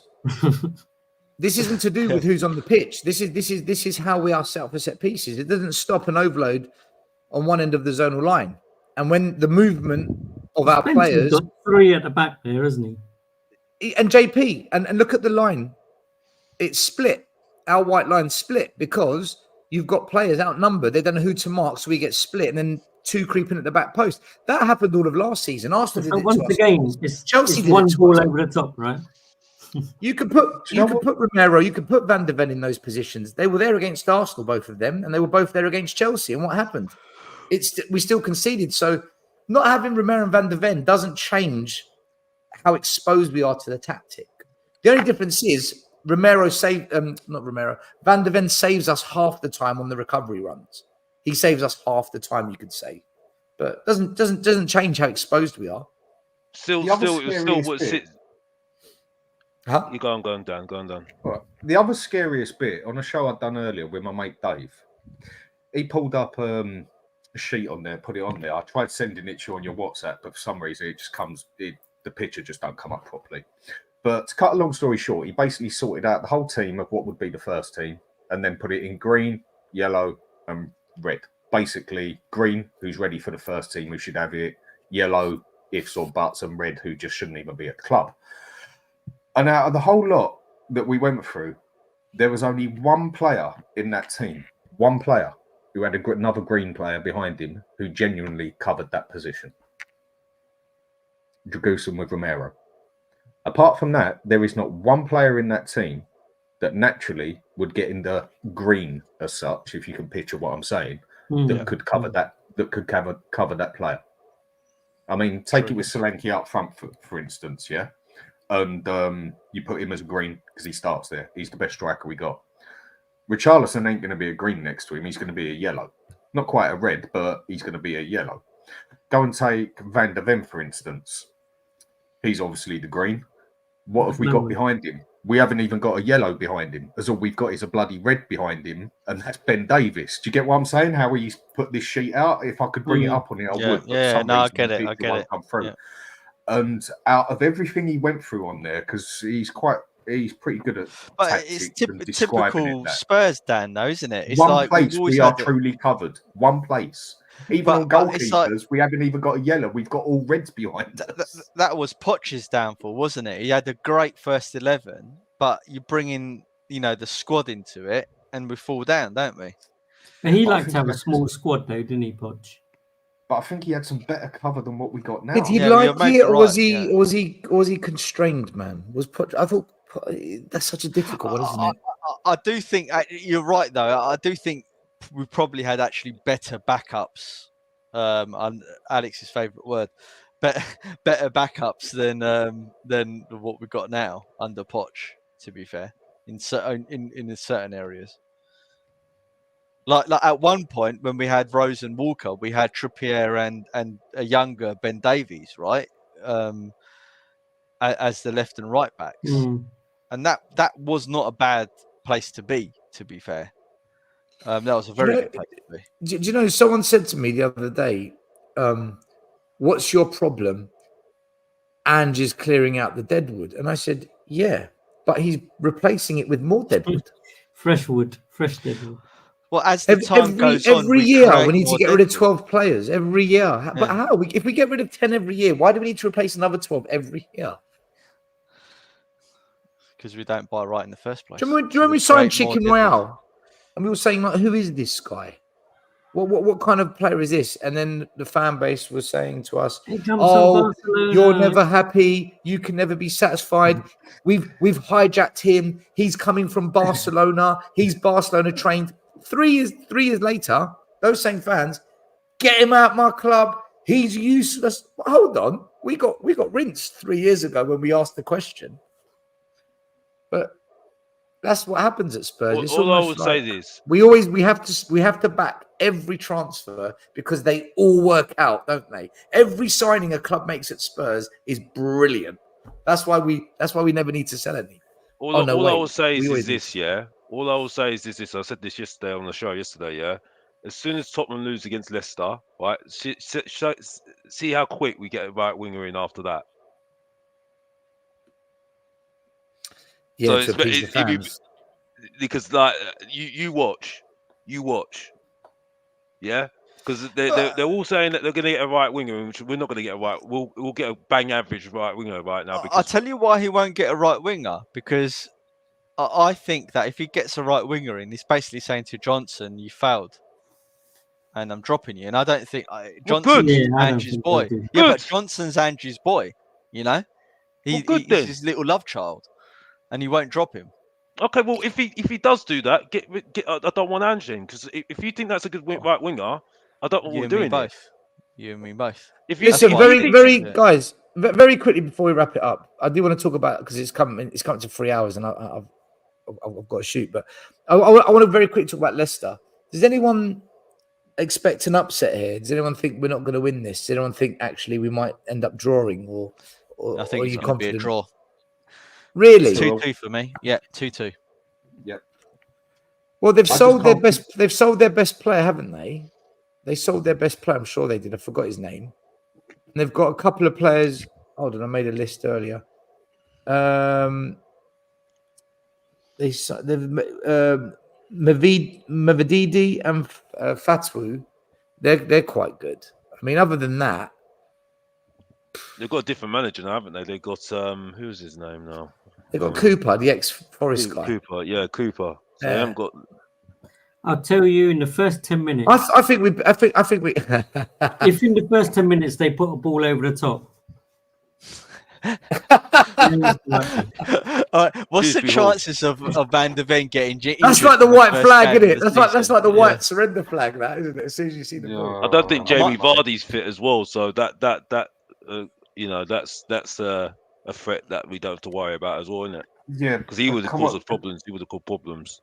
The problem we've all got here, yeah, and no matter how negative it sounds and whatever else it has, as far as I'm concerned, it's just being realistic, yeah. I mean, we've even sat here and basically said that the team could do something if it was played the right way. So that's not all negative. And the fact that you don't even have to play Championship Manager or Football Manager, whatever one you played in your dates, to work out how to beat Spurs at the moment is actually quite scary. You don't even have had to play FIFA to work out how to beat Spurs at the moment. Because all you have to do is watch 2 games and you're like, yeah, I know how to do that. Even if you don't know how to play football. I mean, even my wife, who's only just learned what offside means, where I've been explaining the secret to beat has Spurs. Already sussed our problem. Yeah. She's already sussed out the problem how to beat us. Secret to beat Spurs, right? Put 2 banks of 4, wait for us to lose the ball. One ball long, or and when they've got possession, just attack the flanks. Done. Yeah, that's it. It is literally that simple. And what did we do at the end of last season? I think it was out of about 25, 28 games, we had 2 clean sheets. Was it 25 or 28 in between that? And we averaged two. conceding 2 goals a game, or whatever it was. Yeah, so any game that I put a judgment on, sort of thing, I always say we concede a goal. But if you, let's have done it perfect the other day, when you ask people who are the best player, who's the best player at Spurs, it's going to come up with a one of three. It's either people are still going to say Son, even though he's drifting, no fault of his own, or they're going to mainly say Van der Ven and Romero. Yeah, Van der Ven and Romero. Two great defenders, quality defenders that conceded 61 goals. And they're the best players we got. Something's not right here. And that's basically how Sava said it, and he's 100% right. Let me go around and 2 questions, ask them quick, then we wrap it up. C Cubed, big up. I can see in the chat, I'm literally about to end it, Cubed. We've been going live for 2 hours and 40 minutes, and literally you come now. It's unbelievable, isn't it? JP, score against Leicester, and who's your surprise team of this season? Who do you think? And you're allowed to say Spurs as the team as well, by the way. Leicester, I think will, after saying all of that, one ball over the top, I think we'll nick it 2-1. In terms of surprise for the season, I mean, looking at the players that some of the teams have got, I think West Ham could put something together, because good shout. Looking at who their manager is, and kind of like looking at the players that they've slowly put together, there's no mega players there, but they're players that kind of make sense to the way they play.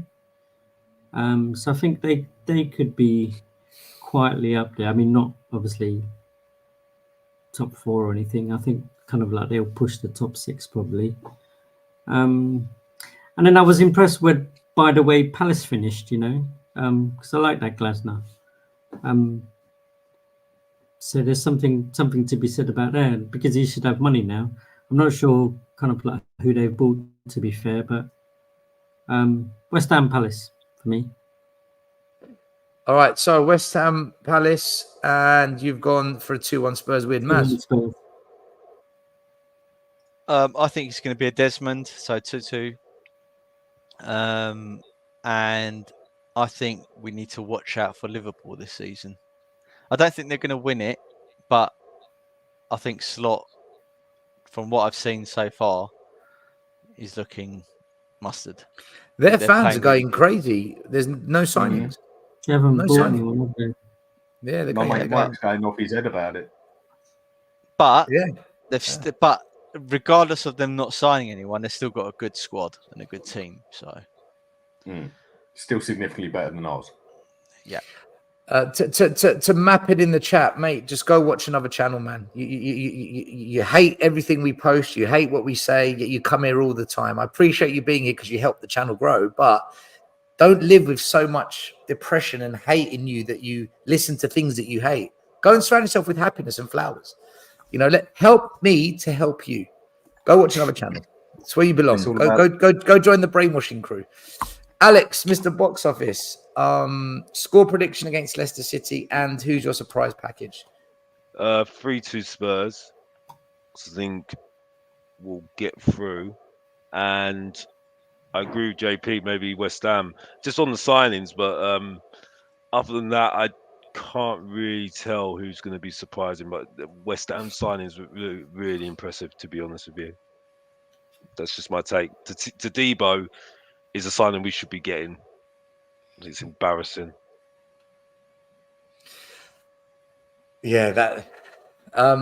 But there's a few people in the chat asking where Will Stewart is and whatnot. Guys, listen. Will has got serious family stuff he's dealing with, man, and we can't talk about it. We've had a chat with Will. He just needs to do his thing, and when he's ready, he'll come back, right? So I'm just going to leave it there. Dan, prediction against Leicester City and the surprise package team for you this season.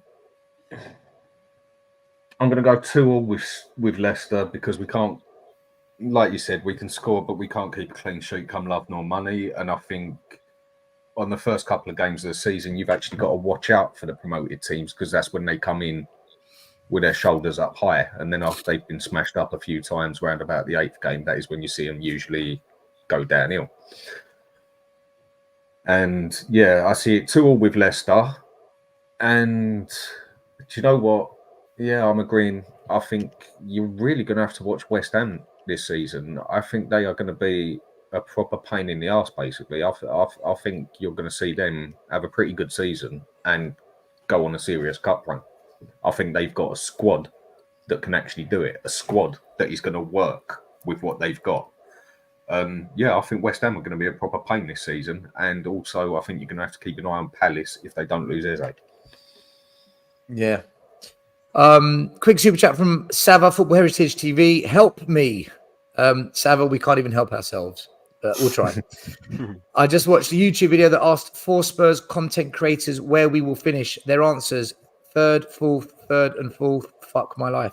Yeah, look, I don't know if anyone goes on Twitter, but I've tried to get it trending, and I call it the delusion pandemic, and then I put the emoji with the mask, the COVID mask. I think our fan base is deluded, man. But what can we do? It's nuts.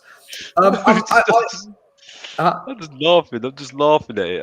I don't know where they're getting this from. I just don't know where they're getting this It from. would be nice. I just don't know where they're getting this from. I'm just laughing. I'm literally laughing. Yes, Wait. Grace. I'm in Austin. How long you here? Another week. Email me. hello@tottenhamaway.com. hello@tottenhamaway.com. Email me and I'll touch base with you. All right. So I'm going to say we're going to beat Leicester 3-1. I just think they're not that great. They've lost Dewberry Hall, their best player. I think we beat them. I think we concede as well because we always concede. It's what we do, mate. It's what we do, mate. It's what we do, mate. Yeah, I think we are, mate. Here we are, mate. I think we finished 6th or 7th this season.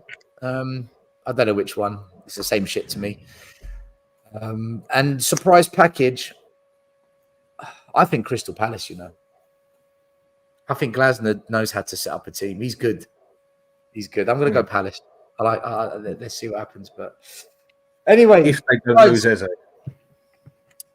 Do you know as soon as they sold money, haven't they? Because they sold him earlier, so they've got a bit of money to burn, haven't they? As soon as they sold Elise, in my head, I thought they're not selling Eze as well, and just maybe Glasner has the pull to keep Eze there for one more year because he's shown him enough as to why he should maybe just give it one more year. But if he does leave, it's going to be big bucks. The kind of bucks we're not going to spend now because we've spunked it on Solanke and the young boy Gray. So Eze's not coming to Spurs, man. It was always for the fairies. You could tell. People just get excited because he sat in the Spurs corporate box for a game, so he's coming to Tottenham, But guys, listen, thanks for watching the channel as always. God bless you all. Hit the like, subscribe, follow the channel. Make sure you follow this man here who's growing week in, week out. Hotspur Hood. There's a link down below. And also the professor, the truth, Mr. Box Office down there below. Dan, when are you next going live, bro? Give it a day or two. I'm sure something will come up. I'm very random at what I do, sort of thing. So just day or two, I'll be on there probably after or just before the Leicester game, whatever. Yeah, sometime this week. Sometime this week. Make sure you hit the notification bell on Dan's channel so then you get alerted when he's next on. Alex, any plans? You got any videos coming out? Yeah, well, we'll see what happens during the season. I am considering the season. Also... The season. Yeah. Because like I say, I've got something planned for November time. I'm pretty relaxed. I'm just pretty relaxed. I've got to be honest. I'm pretty relaxed right now. You just come back from the beach, that's why. Yeah, I'm just pretty relaxed at the moment. I'm just like, I rattled brains when I was in Jamaica when I said what I said about Ange out. And to be honest with you, after yesterday, I'm more calm now. I know what I'm going to see, so nothing's really changed my mind, and I'm pretty happy where I am at the moment. You know what I mean? So, but like I say, this fan base are fantastic because they give you so much content to go on. You know what I mean? Because some people say we're going to finish 4th or 3rd, which I'm laughing. I'm laughing. So yeah, it's Mr. Box Office TV. You know where you find me. You need to put your notifications on. And yeah, like I said before, you know what I mean? If you can get personal with me, I've won the argument. because you got no football opinion on it. You know what I mean? You know, if you're getting rattled by Mr. Box Office, I've done my job, and that's it. And that's all I need to say, and that's it. Yeah, the Professor of Truth and Entertainment, and you acknowledge me, and thank you very much, and that's it. If you don't know, get to know. Back to you, Stillis. I'm done. If you don't know, get to know. And also, oh yeah, forgot as well, to those people that love that want me out. Yeah, all I'll say is this: well, a little jingle like this: "Back to life, back to reality." You can't understand what reality is, and that's it. That's what that song means to you, and that's it. Back to you, still. I'm done. It's just that made the hairs on the back of my neck stand up, and it weren't a good thing.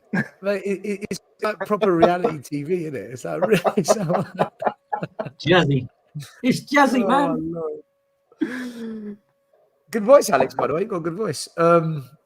Maz, your final words, your final rant, speech, positive dose of energy, whatever you want to give us. We'll see what happens. Well, I'm gonna do an Alex and Unleash after September 1st, and tell everyone how it is then. So I'll see you guys in a few weeks' time.